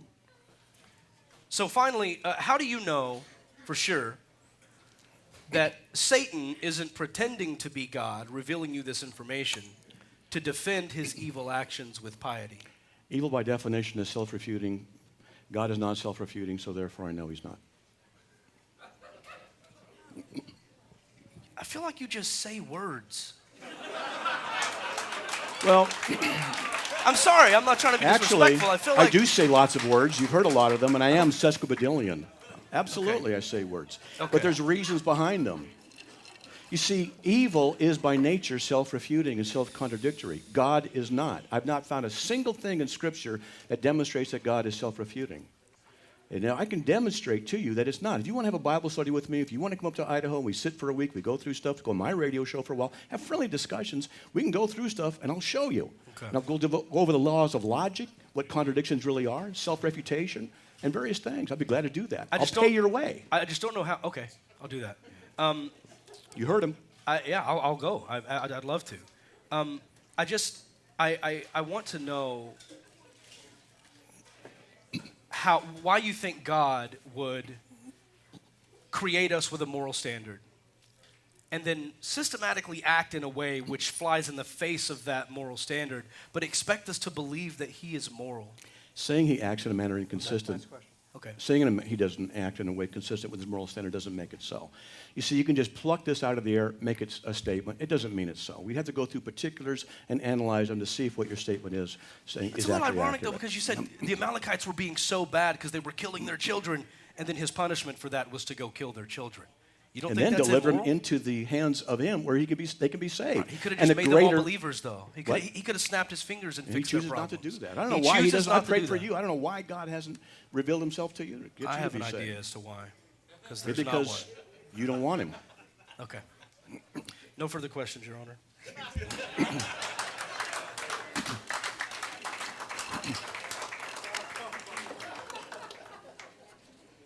You guys We enjoying now- this? Yeah, we now transition to the 15 longest minutes of David Smalley's life. It's a good thing we have an impartial moderator. Yeah. Okay, let me ask you. Okay, ready? I'm ready. We're on? Okay, your book, Atheist, Baptized Atheist. Yeah. All right. So do you affirm or not affirm that you obtain your ethics and self-respect from your personal experiences, base them on accepted social norms? Do you retract that or not? I retract that. I don't. I think that a lot of people do, but I don't think that's where I get mine any longer. Okay. Then very quickly, where do you get your ethics from? I explained in the opening that it's based on well-being, and you can approach each situation looking at it through the veil of ignorance. So, in other words, your ethics are based on well-being. The facts of reality that show us well-being, not my own interpretation of what I think is best for me. So is well-being subjective or not subjective? It's not subjective. Really? I'm talking about basic well-being. What is basic well-being? Well, the argument you go to a lot, I've heard you mention tonight, torturing a child for fun. That the facts of reality show us that torturing a child is not is not conducive to the well-being of that child. So you're begging the Period. question. You're saying well-being is a standard of goodness. Why? Because it's well-being. It's a so-called circular argument. So you just say well-being is the right standard to go to. In other words, reduction of harm is basic. It's another way of saying it, well-being. So all you're doing is saying Sort of. well-being Not necessarily. is the standard we're going to go by. Well, how do you know it's the right one? Because it's what people want. Because that's what the end I of never it said is. that's what people want. It's It not isn't? about what an individual. They don't want to be well-being? It's not about what an individual wants. It it's isn't? about the facts of reality that are outside of a person's opinions. So it's not about what individuals want. So it's not subjective. Right. So then what you Bingo. want isn't the issue about well-being as far as ethics goes. Right, So then exactly. why did you say it is? When did I say that? You said that's how you get your ethics, by well-being. That's subjective. It's out of your own I didn't personal say it was preference. subjective. You're conflating my It old is. argument that I've said was wrong. And No, my I'm new going with a argument. new one. I'm not even going there. Look, I got this right here. Well-being. Well-being. I can see This that you is- can spell it. I'm proud of you. I don't know why you're. It's right there. That's Okay, good. what's the point? Well-being. What's the point? So how do you know that's the right standard? It's for me. What I'm trying to get across to you is that I know I said for me. Yeah, it's Penalty, right. I'm writing it shouldn't down. have said For that. me. What I'm trying to explain to you, because it's in my head, what I'm trying to explain is that the fact of reality. If I were to, cut a baby's throat, and you go, oh well, if you want to, no, it's not about what I want. I know that harming that child is an objective fact. That child is going to be harmed, and it's not conducive to that child's well-being in order to do that. And I don't need a God to tell me not to harm a baby. Now you're just confirming what Romans 1 says, the law of God is written on the heart of every man. You see, the thing is, you're not able to justify that. Now, you brought up the issue of the torturing babies thing, which is I'm kind of known for. There's a statement. Statements are either true or false, okay? You are sitting there, true. I'm a girl, not true. So there's a statement I make. It is always wrong for anyone to torture babies to death merely for their personal pleasure. Is a statement true or false? It's true. So then you're actually saying there's a universal moral absolute that everybody ought to obey. It's always wrong for everyone to torture babies to death merely for their personal pleasure. So you say if it's true, then what you're saying is always wrong for everyone. There's a universal moral absolute that they ought to obey. That's what you're saying. Yes, based on the well-being of that child. Oh, so based on the well-being of the child. Right. But that's not the issue. See, it's always wrong for everyone to do this for their personal pleasure. It's not the issue of the well-being of the child. But the focus of the statements is on the motivation. It's purely for the personal pleasure. That doesn't change my answer. Well, that's unfortunate because it demonstrates you can't answer the statement. Because the statement itself demonstrates that there's a universal moral absolute which you agree is true, which you can't have in your atheistic worldview. Why can't I have that? Because there aren't any transcendent minds and transcendent absolutes. I'm the one asking the questions, incidentally. What does that matter? It matters a lot because you're the one affirming that there are universal moral absolutes. And it's not an issue of the harm of the baby. It's for the issue of merely for one's or for a person's personal pleasure. That's the subject. That's always wrong for their personal pleasure to do that. So you agree there's a universal moral absolute. How do you justify that in your worldview? And if you appeal to the well-being of the baby, that's not the issue of the topic. That's the standard I use by which to judge is the well-being. Okay. So well-being. All right. So let me ask you a question, which I don't think you were able to answer the question, but we'll move on. Let's just say, so the well-being of a child. So a woman who's in a coma, absolutely just comatose. She's barely alive. I don't know what that means medically. Okay, please excuse me if you know about this stuff. And there's a man who thinks she's pretty hot, and he rapes her. She's not harmed physically. She's not harmed mentally. She's not harmed spiritually. She's not harmed emotionally. Is that wrong? Absolutely, it is wrong, yes. But there's no effect on her well-being. Sure there is. How's that? Well, as a secular humanist, I put a lot of stock in bodily autonomy and someone having rights over their own body and their own personhood. So that would be a violation of her personhood, whether she wanted it to happen or not. That's a violation of her personhood.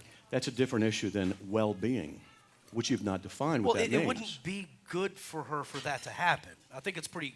Why not in an atheist worldview? And if she gets pregnant and has a baby, she's just passing on the genetic information, and he did what was necessary because it was evolutionary properly. Okay, And if you once again- decry that, then you decry your own evolutionary system. No, wrong.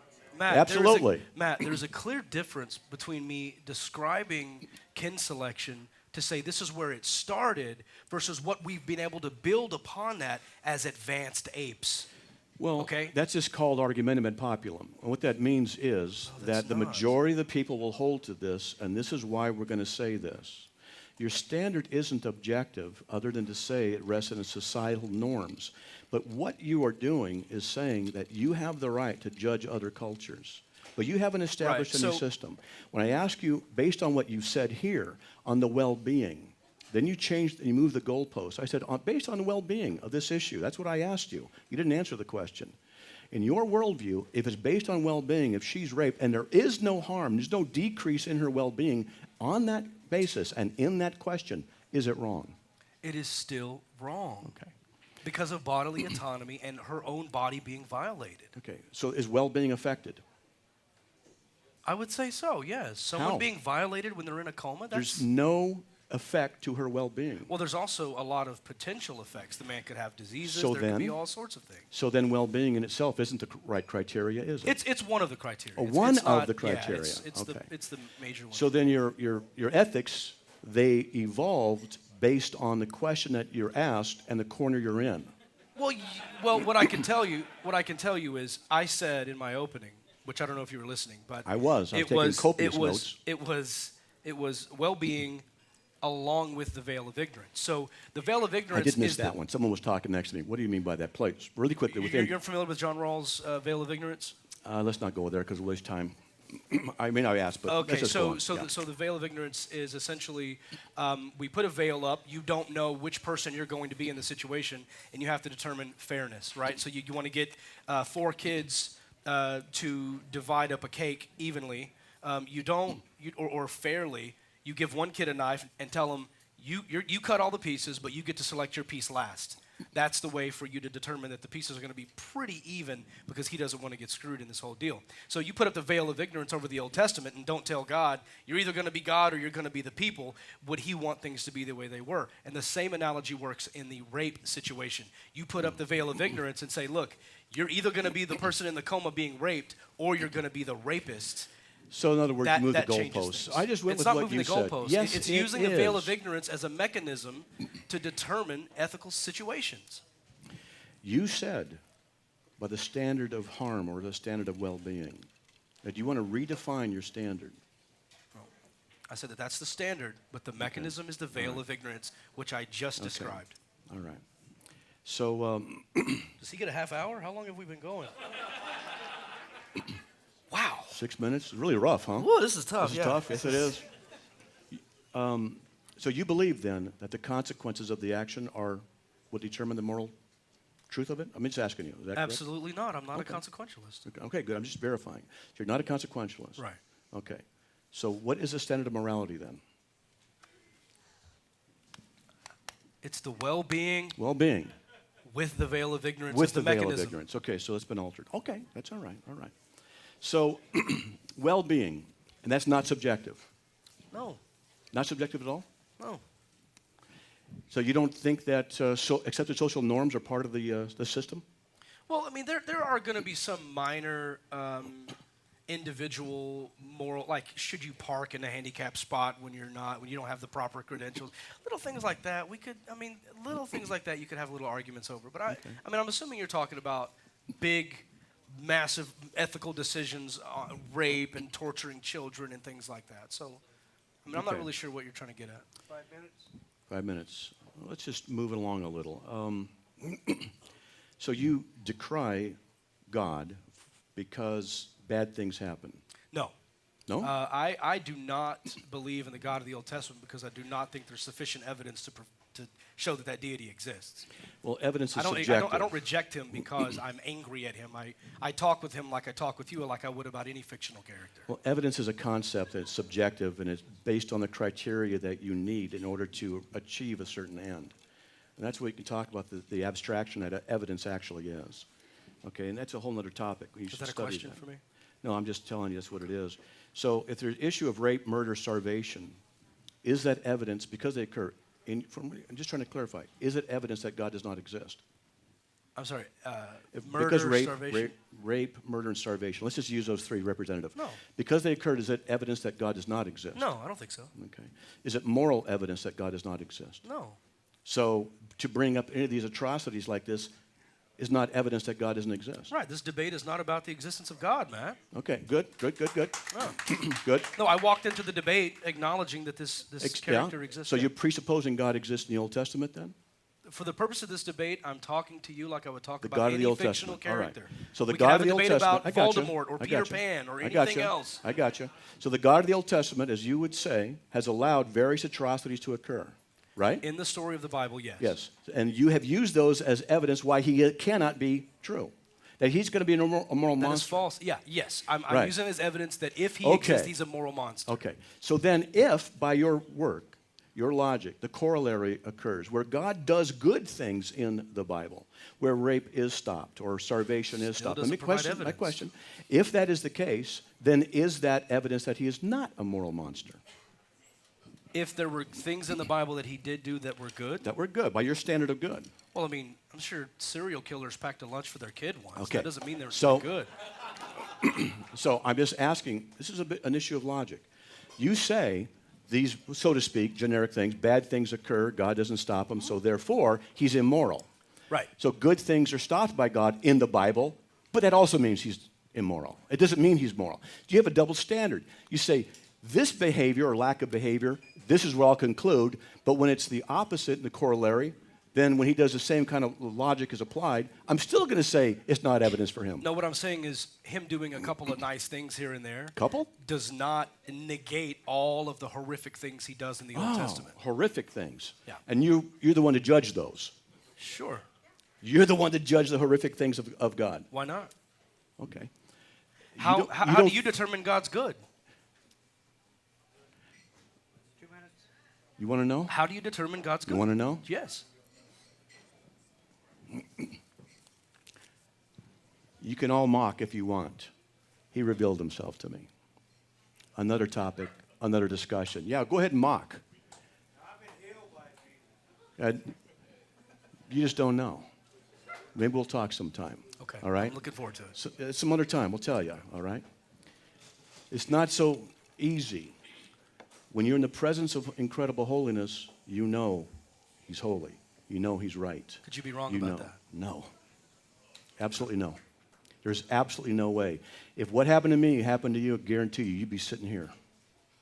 Absolutely. There's no ifs, ands, or buts about it. You like to talk about experience. You like to talk about preference. Let me tell you, I like to talk about I've got evidence. it. I like I've to talk got it, about as evidence. well as evidence and as well as logic. I like to talk about And the evidence, issue not is that in the Old anecdotal evidence. Testament, you want to decry God because the things that he allows to occur, you judge as being wrong. And when he does bad things, you don't give him the benefit of the doubt, so to speak. Your standard's a double one. You'll only look at what you want and what you're hoping for. You want to find that God is bad because he doesn't do what you want him to do. And then when he doesn't do, or he does do what you think is good, you still don't give him the glory or the credit. The issue is not here with the facts. The issue is with the heart. Okay. Is this a question? Because I feel like I'm in the principal's No, I'm a office. preacher. Okay. All right? And that way, it's easier for you. You don't have to be examined so much. Is he out of time? Are we out of time? You have 28 seconds. 27 seconds. 27 seconds. Knock, knock. No, I'm just kidding. Well, we can't do this in 30 seconds. So I want to say thanks. Thank you. I Okay. appreciate it. Appreciate you. Cross-examination. Everybody. Got Q&A.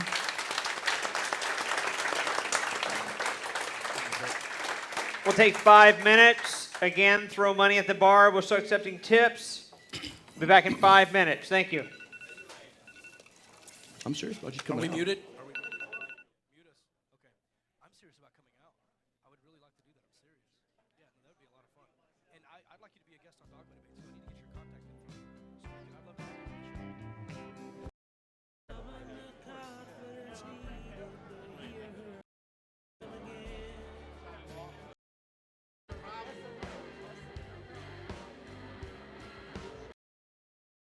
Live stream audience. Those will be here on the laptop, and we'll split those between. Starting with the floor, first question, sir. Thank you. This is for Mr. Smalley. This question is for Mr. Smalley. If conception is the start of the formation of a baby, do you suggest that it contributes to the well-being of that baby for a mother to have an abortion? Sorry, say that one more time. If Is conception my mic coming through? Okay. If conception is the start of the formation of a baby, do you suggest that it contributes to the well-being of that baby for a mother to have an abortion? Oh, does it hurt the well-being? Well, I have to say I reject the premise that conception is the start, or that conception is a human life. I wouldn't call it that. But I may not be where you think I am on that. So that's not actually my question? I guess I'm just saying, confused as if to conception is, I mean, we know you get a guy and a girl together, they do their thing. That is the Oh, first yeah, okay. point. Yeah, okay, sure. So is the well-being, is that, nurtured by a woman having an abortion? The well-being of no, that would be bad for the well-being of the egg being fertilized. Yeah. It would not be in the best interest of the well-being of the fertilized egg for her to have an abortion, if that's what you're trying to get at. Okay. All right, fair enough. Okay. Just to clarify, though, I want to say that, but continuing on the pregnancy could be bad for the well-being of the mother, could end up being bad for the well-being of the fetus should there be any major issues, complications. That could get very, very nuanced. The well-being of the fertilized egg is only one piece of that question. I just wanted to clarify. That example is splitting hairs. All right. I think it's a nuanced topic. This is for Matt. Dan Barker has just written a book, God, the Most Unpleasant Character in All of Fiction. And what he's doing is he takes a chapter in Richard Dawkins' famous statement that God is an infanticidal, genocidal, egomaniacal, whatever, bully. Have you read the book yet? No, but I've debated Dan before. Okay. I got his cell number. I can call him up and ask him if you want. And Talk I'm about sure it. you'll say, rightfully so, that it's kind of overkill. He takes the infanticidal, shows how Right. God kills infants, takes the homophobic thing in Richard Dawkins' statement, shows how he, kills gays. But my question is, it's such a compelling case that God is a moral monster. And let me just give you one thing that I thought was real subtle in the book. Where I think it's Japheth or whatever, who says, God, you give me victory over these people, and the first person that walks in that door, I will kill him. Of course, who walks in the door but his daughter? 2 weeks later, she bemoans her virginity and regrets that she won't get to live. And what Dan says is, why not let him off the hook? And by the way, God does end up killing her. So why not let him off the hook? Why not give her a good beating? Okay? Why does God have to go and kill him? That's my question. Well, the answer has to do with the issue of propriety before God, holiness before God, and your word before God. And though I haven't studied the text in a while, generically speaking, he had an obligation to God. But don't make the mistake of saying that which is descriptive is also prescriptive.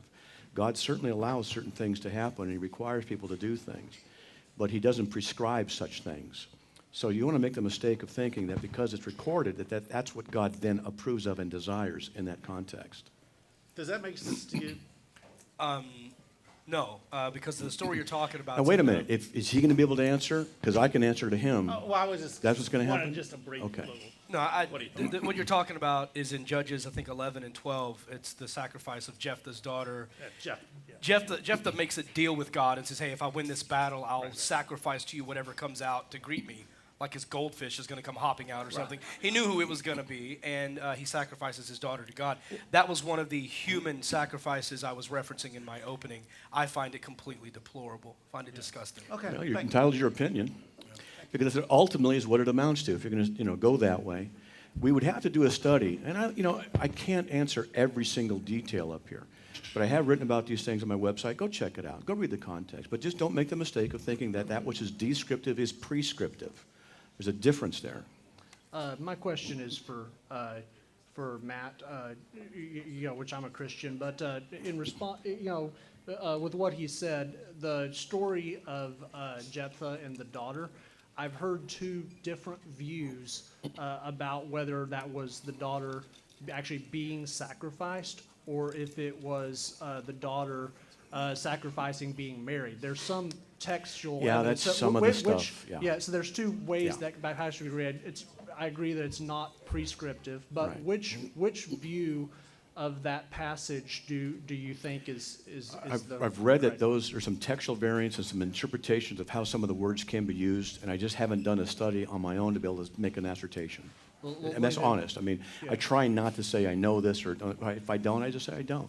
Well, there's That's a all. view that was just of that based on Right. what she knows. Now to do some more study because it comes up every. All right, my question's for Matt. I'm going to have to squat down for this. If God was absolutely moral, because morality was absolute, and if the nature of right and wrong surpassed space, time, and existence, and if it was as much a fundamental property of reality as math, then As why what? were as math? Mathematics? Yeah, if Okay, morality okay. is as much as much a fundamental property of reality as math, then why were some things a sin in the Old Testament but not a sin in the New Testament? Generally has to do with the issue of what a covenant is, a pact or an agreement between two or more parties. If you go to Hebrews chapter 8, verse 13, Hebrews 9, 15 through 16, it talks about the principle of the old covenant being done away with. There are three aspects of the Old Testament law: judicial, priestly, and the moral. Judicial and priestly are done away with. The moral it extends. That's why some of the things in the Old into the New Testament. And there are certain phrases that occur in the Old Testament, say to the sons of Israel, and it's specifically only for them, and then the word abrogation, and it's meant only then for that context at that time. That's really quick, but that's what it is. And I've written on that on this website. Go to CARM, read. My question is for David Smalley. David, your standard for morality is human flourishing, correct? Wellness. I'm not entirely comfortable saying flourishing. I don't use that word when I describe my morality. But go on with your question. What makes well-being the correct standard?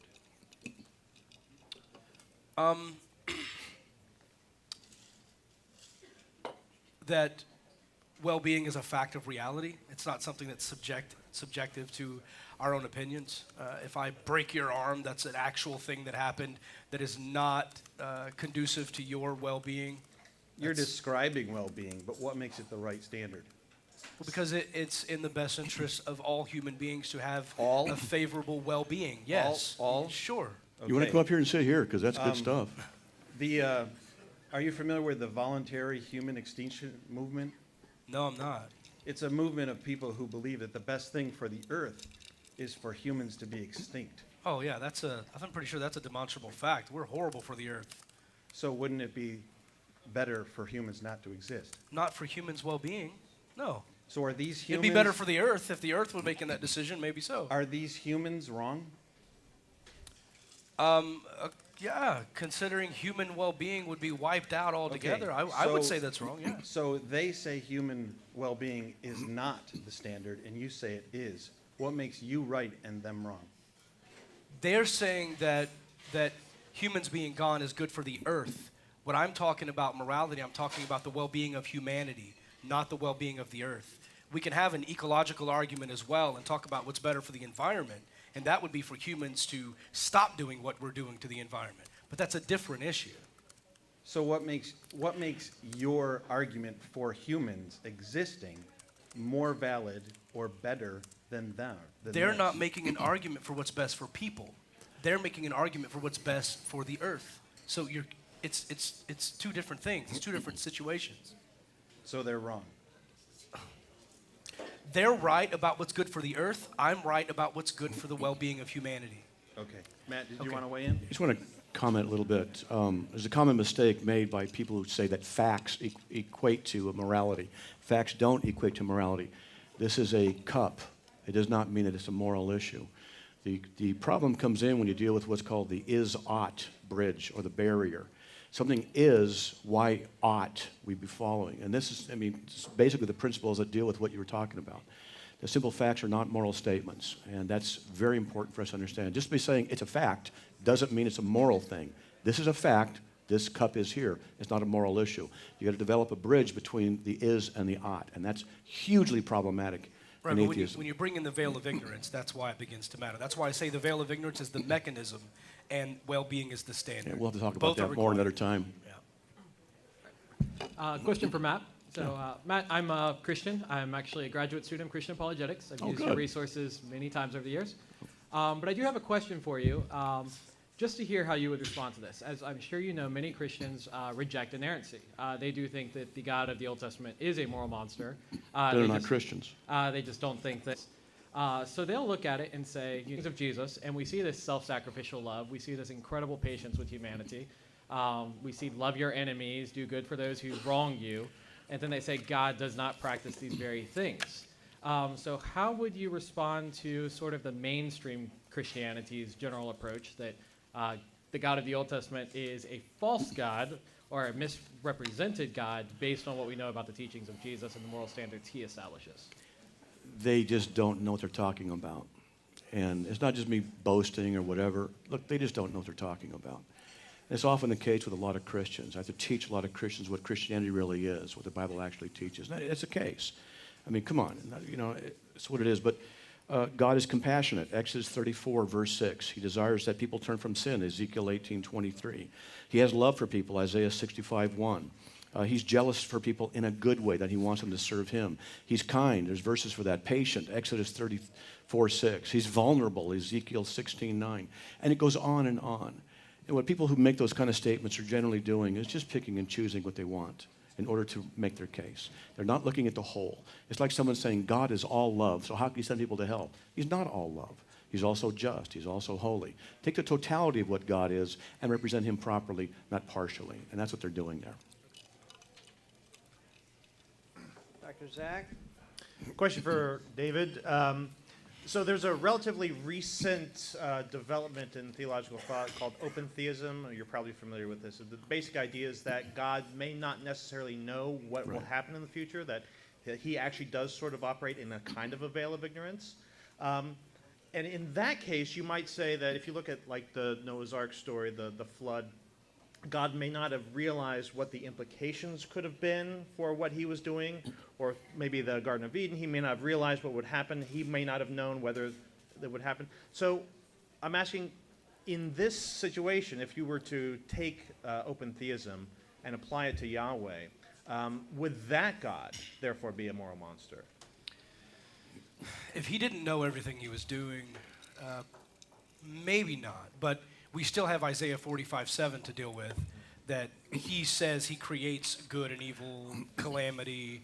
And so not knowing everything that would happen out of it, the fact that you created evil to begin with, I would say that's pretty bad. And I would still call that monstrous behavior.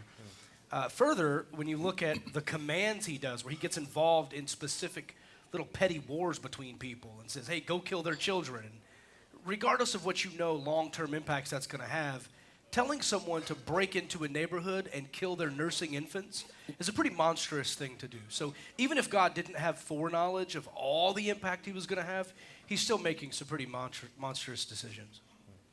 Thank you. No, this guy can't ask any questions. Hey, David. Oh, It's good to see you look again. at that guy. Yeah. Anybody listen to a couple of episodes ago of Dogma Debate? This is Eric Hernandez, by the way. Texas preacher. Yeah. Okay, so even earlier with Tim's question, you said that morality was based on the well-being of human beings. Yeah. Now, assuming you eat meat because it's for the well-being of human beings, it's okay to kill these animals.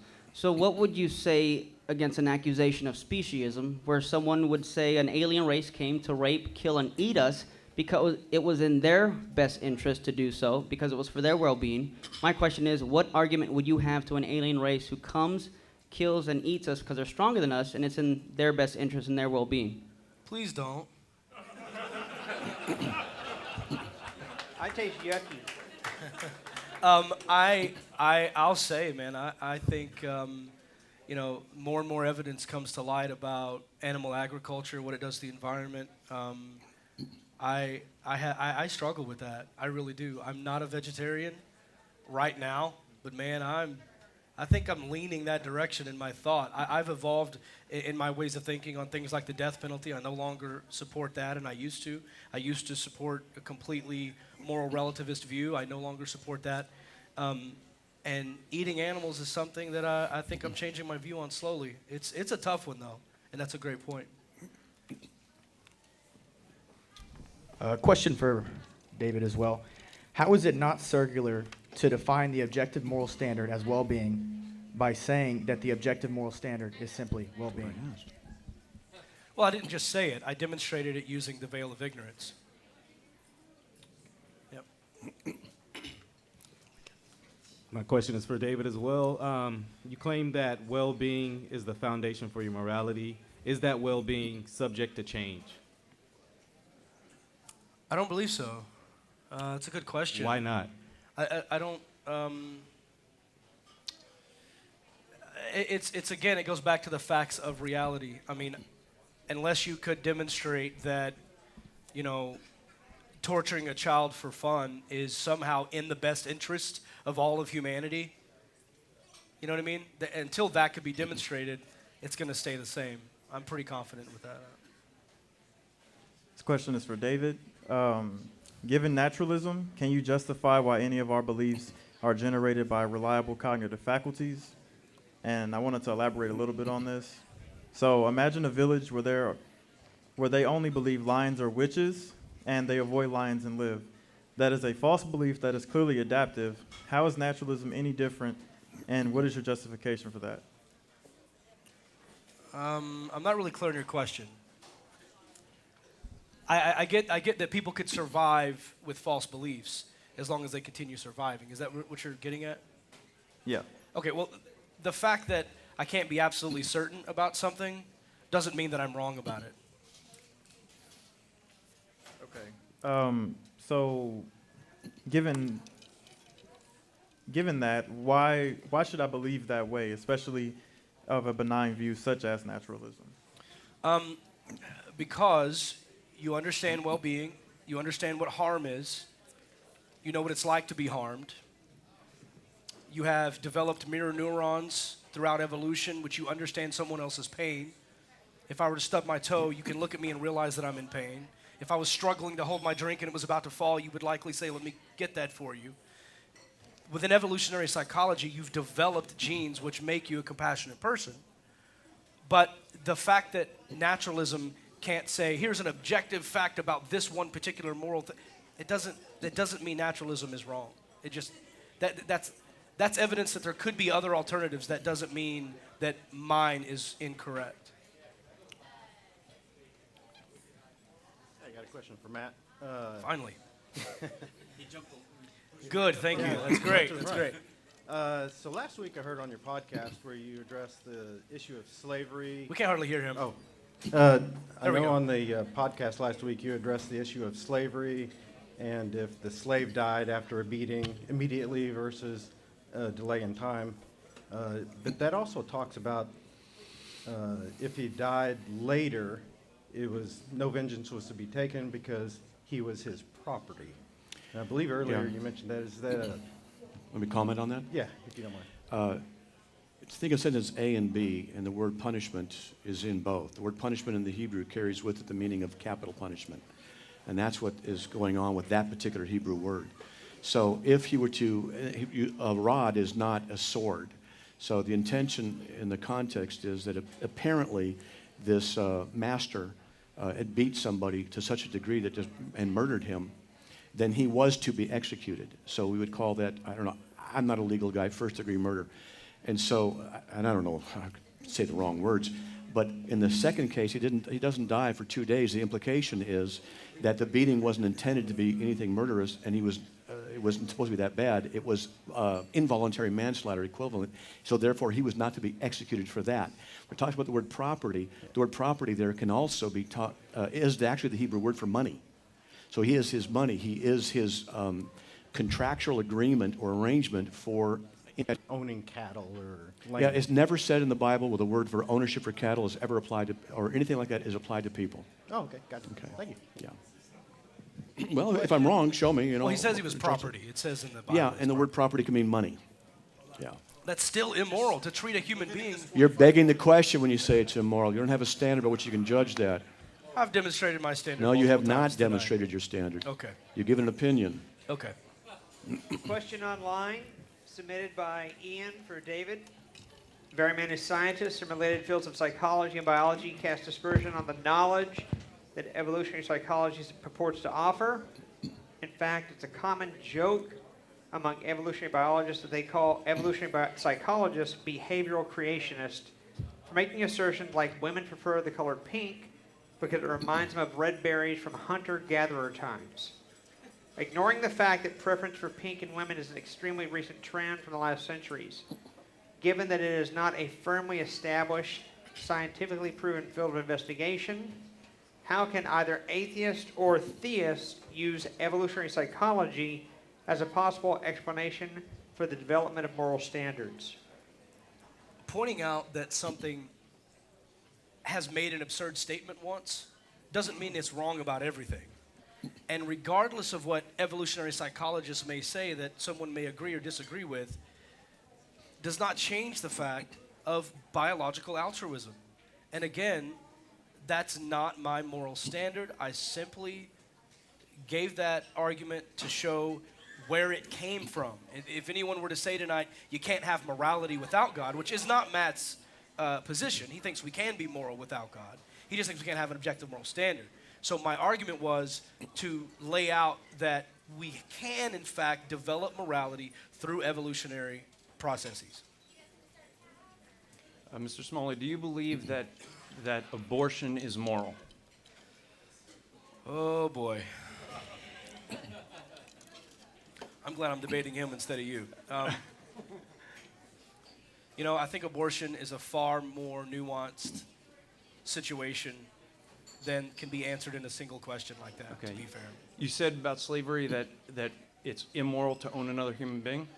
Yes. Could you explain the difference between this is my property and this is my body, since both of them are ownership issues? Oh. Well, yeah, I can say that owning another human being as property is immoral because of sentience and sapience, and a fertilized egg has neither. But they're both an ownership issue. It's a fertilized egg and a fetus. It doesn't have sentience and sapience. It has separate DNA. Right, at the but moment not, of conception. I didn't have to make a biological argument about DNA, sir. Yeah. I said sentience and sapience, and so taking a morning after pill to stop a pregnancy from continuing is nowhere near the same as owning a fully sentient, sapient adult human being and beating them when they don't do what you tell them to. So you're saying those are not on the based same whether- moral ground. You're saying it's based on their age. If they're an adult, then Did I say age? Well, I said sentience and do you know what sentience and sapience are? Because we can't have the discussion if you don't. Well, you talked about development. So you're saying that if they're in the womb, they're not as developed as once they're out of the womb. That's not exactly what I said. I would say that the moment before a fetus is born, if you reach in there and kill that thing instead of pulling it out, that's an immoral thing to do. I would say that that's not okay. That's why I said it's nuanced. It comes down to viability. It comes down to that fetus being able to survive without the mother. There's a lot of things to be discussed within the abortion debate. Okay. But it comes down to sentience and sapience, and I think it's really dangerous to start to equate that with owning an adult human being as property. Well, you just said the word adult again. So it's because adults have sentience and sapience that the issue unborn is fetuses are they do human not. beings? So you said that you believe that the way that Israel treated the Canaanites, would you say that's immoral? Yes. Okay. Based on your standard, wouldn't that be wrong of you to say that because they did what was best for their well-being? Right. By so what standard do you say they're wrong and that your standard should be counted greater? Great question. I'm glad you asked. I think a lot of people are thinking this. When I say well-being, I'm not talking about what you think is best for you. And I'm not talking about what Matt thinks is best for him. I've heard him using the analogy of robbing someone at gunpoint. That's in my best interest to take your stuff. I'm talking about all of humanity. And this is why I brought up kin selection as the very beginning of this, to show you that we have adapted this to talk about cooperation and increasing the well-being of all of humanity. Okay? And then when we add to that the veil of ignorance, let's talk about that. Let's say the Israelites and the Canaanites. You put up the veil of ignorance, and I get to say, you don't know which one you're going to be. You don't know if you're going to be the Israelites or the Canaanites. Are you still going to move forward with this? That mechanism allows you to look at well-being and say, since I'm unsure of my well-being in that situation, I'm not going to say that's the moral thing to do. And that's how they could have made that decision. But the question was to the standard. The standard is the well-being. I've already said that. All right. Two more questions from the floor. Thanks a lot, guys, for doing this evening. Question is for Mr. Smalley. Based on what you actually just said on well-being and the veil of ignorance, I'd like you to tackle this one. Since one of your criteria for making judgments on whether something is good or moral is the well-being of individuals, why do you not repent and believe in Jesus if you know what the Bible says that you're going to be judged? Isn't it in your best interest and well-being for all humanity as well as yourself to do so? And if you state that it's because you don't have sufficient evidence of the biblical God, knowing what the Bible claims for itself, isn't the question of is God a moral monster irrelevant? Sounds like there were a lot of questions there. Can you break that down again and tell me what you actually want me to respond to? Since it's based on well-being, Why do you not, based on what the Bible says, repent and believe in Jesus? Because you know you would be judged according to what the Bible says. That's the first one. The second one is, if you do not do so, Let me answer that and then just Sure. stay there. Just stay there. Can you stay there while I answer the first part? So I don't repent because, let's think about this. If I were to repent right now, not really believing it, but I just say it, because I can't choose what I'm believing, I can only tell you what I'm believing. Sure. So if I lie to this room and say I repent before Jesus Christ and confess my sins, you think God would see through that?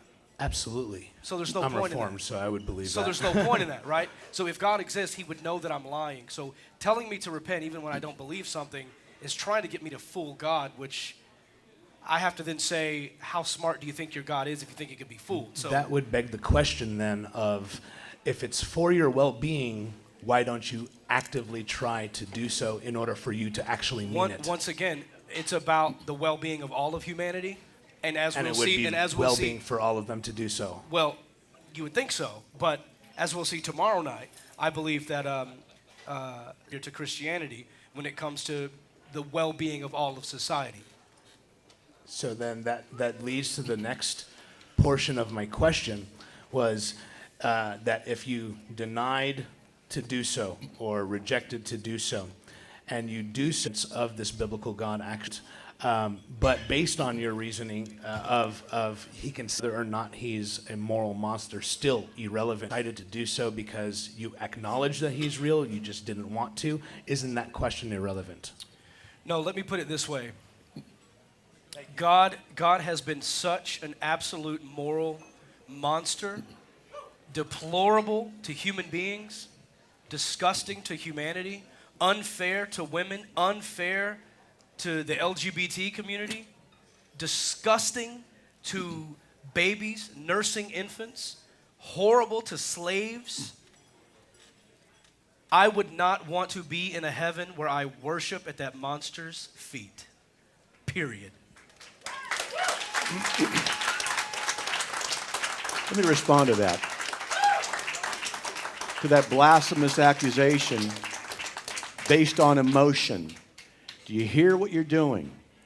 You don't like it, so therefore God doesn't exist. I don't like it, and so therefore I'm not going to follow him. That wasn't the argument. That's exactly what is happening. Let me finish. Hold on. To say he's a moral monster has not been established. You don't have a standard. You don't have a standard. You don't have a standard. It's not objective. It's not transcendent. You can very quickly and very easily say, here's this, as you take things out of context and you put them together and make it look good like a soundbite. But if you really want to study the individual issues and see what it is contextually, different answers come up. This is what I've done over the years, and that's what needs to be done, because if all your arguments and your appellations are going to be reduced to basically nothing more than emotional soundbite kind of thing, and you clap, if that's your thinking, then no wonder you're atheist, because you better be doing a better job of analyzing the facts rather than looking at emotionally based arguments. It wasn't just emotionally based. I'm using the facts. And you know that, right? Okay. Next. Go ahead. My question is for you, Matt. Oh, actually. wow. Different. Yeah. David made some remarks regarding God saying that he repented in the Bible, and or that he changed his mind. You see those things reflected. So I wanted you to take a moment to really just expound on anthropomorphism. Anthropomorphism. The Greek anthropos, man, morphe, form. God appears and manifests in what we call physical forms. I can go through this. The very nature of God himself walked with Adam and Eve in the garden, in anthropomorphism. When Adam and Eve sinned, they were hiding. God says, where are you? It's not a question of ignorance. It's a question of demonstrating the level he was at. Where are you? What's going on? This is the standard that God has established. It's called the law of first mention. We see this in Scripture in various places. And then there's the logic of, it's hard to explain, but the logic of, in that perspective and in that area of where he is, if he says to a group, this is what I'm going to do, But outside, he knows what's going to happen in the future. He can say, this is what's going to happen to you if you don't do this or if you do that, and certain consequences, knowing that they're going to be repentant. This is out of Jeremiah 18:8. They do repent, and he says, then he changes his mind. He's not changing his mind from the eternal sense. He's changing his mind from the temporal sense. And that's the perspective that is given in the scriptures about what's going on in the issue of anthropomorphism. Now, that's very fast. There's more details to this. There are actually books written on this. They go into great detail, use the logic and the evidence, and it's worth reading. Last question. This Please. shy young man from the floor. Please don't be for me. You Please look don't be familiar. for me. Don't. He's had enough. Be nice to him. I'm cheating. Don't cheat. You're Because I cheating? could do this tomorrow. No but cheatering. So, Matt, Yeah. earlier you said the Bible never refers to slaves as property. Best of my knowledge, that's correct. If you got a verse, I'll Leviticus check it out. 25, 45, and 46, you'll buy your slaves from the heathens surround you. They shall become your property. The Hebrew word there, by the way, is akuzah, which is Strong's 272, which is used earlier in that same chapter, or actually Leviticus 10, I believe, to refer to houses and property. Okay. Would that mean that you were incorrect? If that's the case, then yes. Let me, hold on. What's the verse? I'll go research it. Leviticus 25, 45, and 46. Okay. And then in Leviticus 10, I believe, is where it's about the house. But I don't remember the verse because I don't need to know the Bible. Although, if you're going to start talking about how atheists are taking Bible verses out of context, you might not want to spin, for example, the Elijah story in such a way that the objection still stands. Because even if the gang of youths, even if they were Crips and Bloods saying, you know, you prophet, you need to die, I think that most of us who have the version of morality that David and I would defend would say that sending two bears to slaughter them is a massive overreaction to even a threat. There could be potentially more moral solutions to that, like, hey, let's knock them all out and have them arrested. Anything along those lines. But when an atheist objects to this, and you instead spin the story where there's potentially the same outcome, how does that resolve the problem? Well, when you use the word spin, there's certain connotations that go along with that, and I object to that. Like spinning slavery? Yeah, like spinning anything. Okay. All right. And so what you're doing is ultimately begging the question here, assuming that your position about the spinning is correct. And it's not something that's been established. I'm not begging the question, I'm making an accusation. Okay. That's not a fallacy. We're going to debate tomorrow night, so you might want to save some of that for then, when we get to the issue of secular humanism. But you call it spinning. In the cultural context and in the historical context, this is the prophet of God who represents God. Isn't that moral relativism to appeal to And the cultural since context? You're asking me about this thing in that context, so I have to answer it contextually. Okay. That's fair, isn't it? Yeah. So in that context, he represents God, and God rightly executed judgment upon them for their insult to the prophet who represented God to the nation of Israel. And so he executed them to teach a lesson. I mean, there's different possibilities. I'm not saying I know why God's motives are, but there could be a list of things such as to teach Israel a lesson. Don't do this. Don't let the children become gang members, whatever. This kind of thought. We don't want to have the prophet of God who represents God, who is going to communicate the will of God to people, to be mocked and insulted. It could be lots of reasons that were there. And all you could do is just simply say, well, I don't like that. Well, okay, then don't like it. But if I can give you contextual reasons that work within that cultural framework, then there's no problem. Oh, I got the message. Whether the story happened or not, I got the message. Okay, good. Tomorrow night. Well, you can say it's not fair. No, I said, where's my bear? Said we're his. Go outside. See if you can find one. I mean, I don't know. All right. If Matt doesn't come back.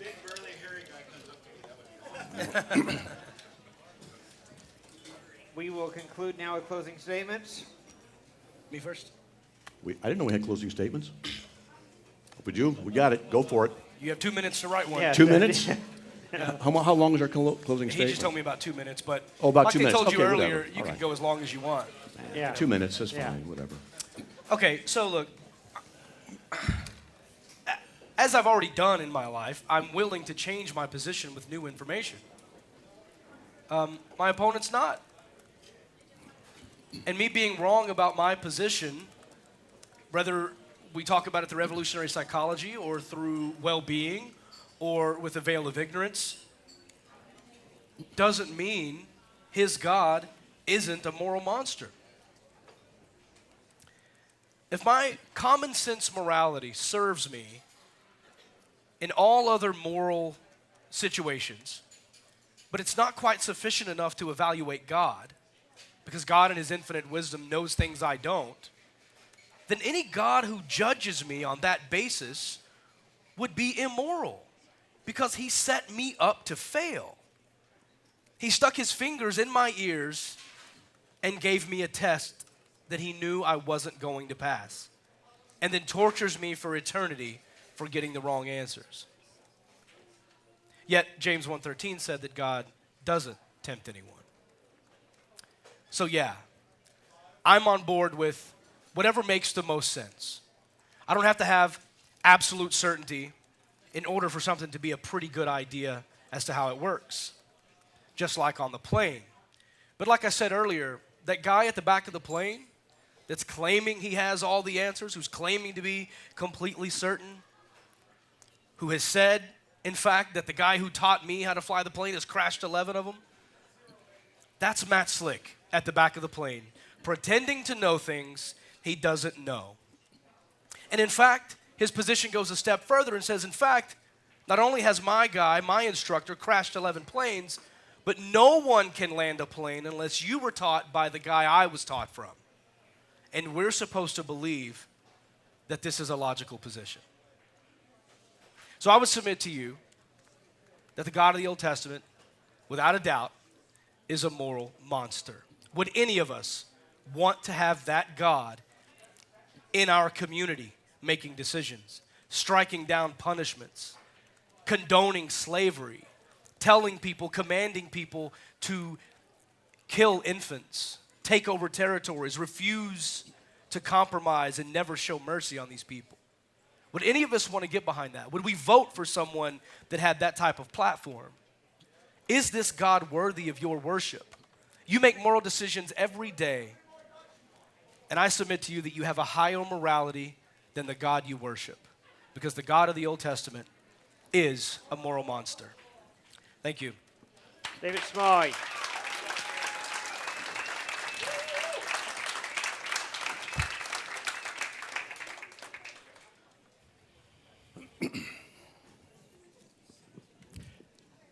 So he made accusations against my character, basically, saying that if I have, I will not change my position even though there might be new information. I just said, and you all heard it, if Matt Delahanty's verse is as it says, I said, yeah, then fine, I agreed.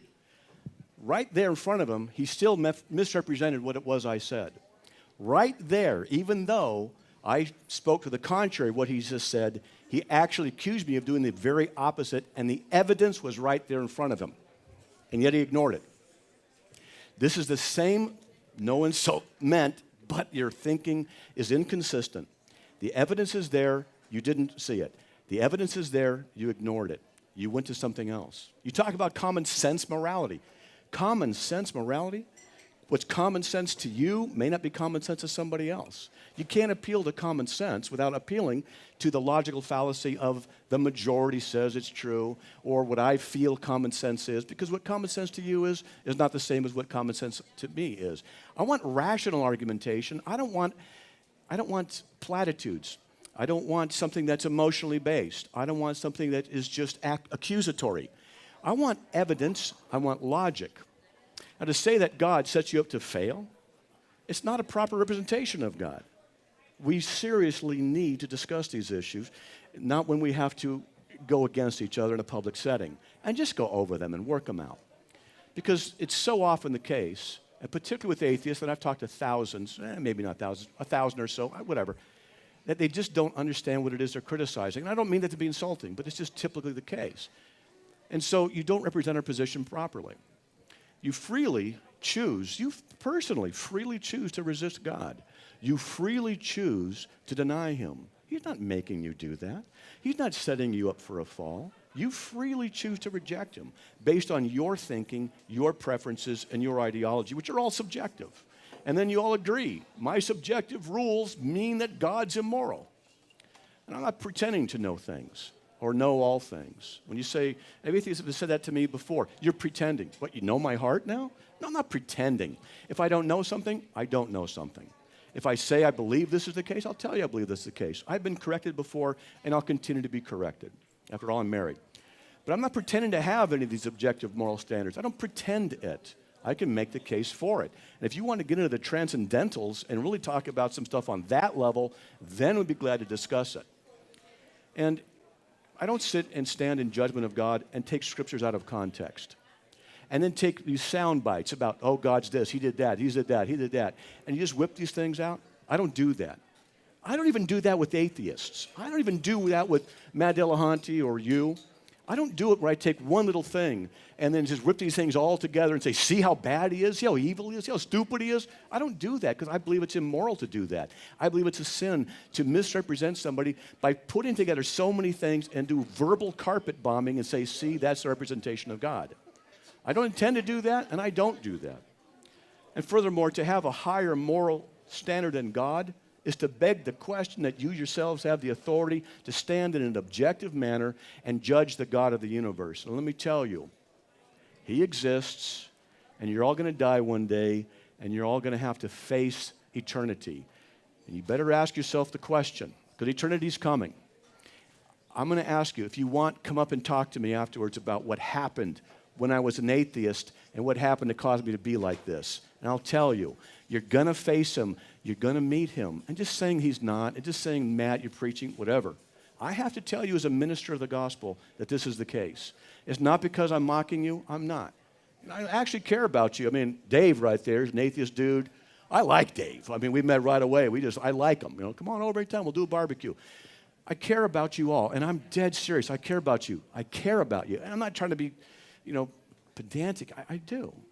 I want you to know who Jesus is. I want you to know what he's done. I want you to experience his love. And I don't want you to sit there and raise a fist, an arrogant fist up at God and yell at him that you know more than him and you're the one who has the authority to sit in judgment, because that is arrogance and it's prideful. And God hides himself from the prideful. You will never find him if your fist is raised up in the air at God, yelling at him and condemning him. You'll never find him. You'll only see what you want to see, and you'll never see him. Amen. Matt Slick. I had to preach. Thank you all again, sincerely, for setting aside this time. Thank you to Shakespeare's Pub and our wait staff, everyone. Again, please leave them large sums of money. We continue to have a few T-shirts and pint glasses left for donations.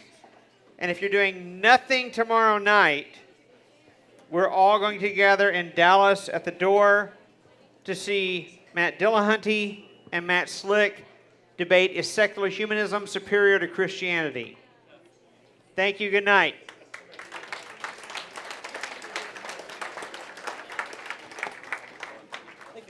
Thank you, sir. Enjoyed it.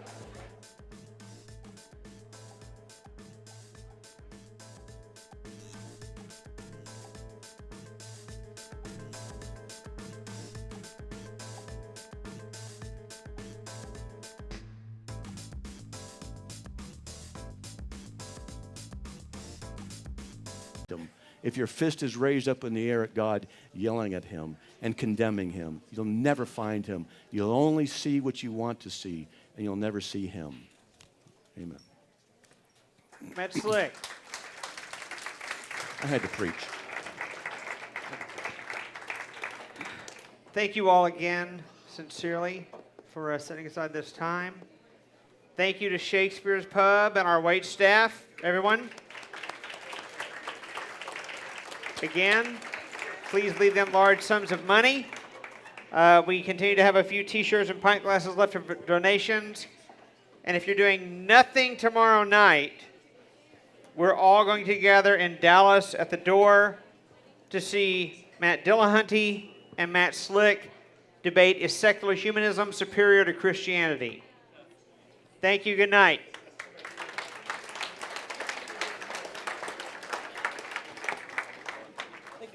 Thank you, sir. Enjoyed it.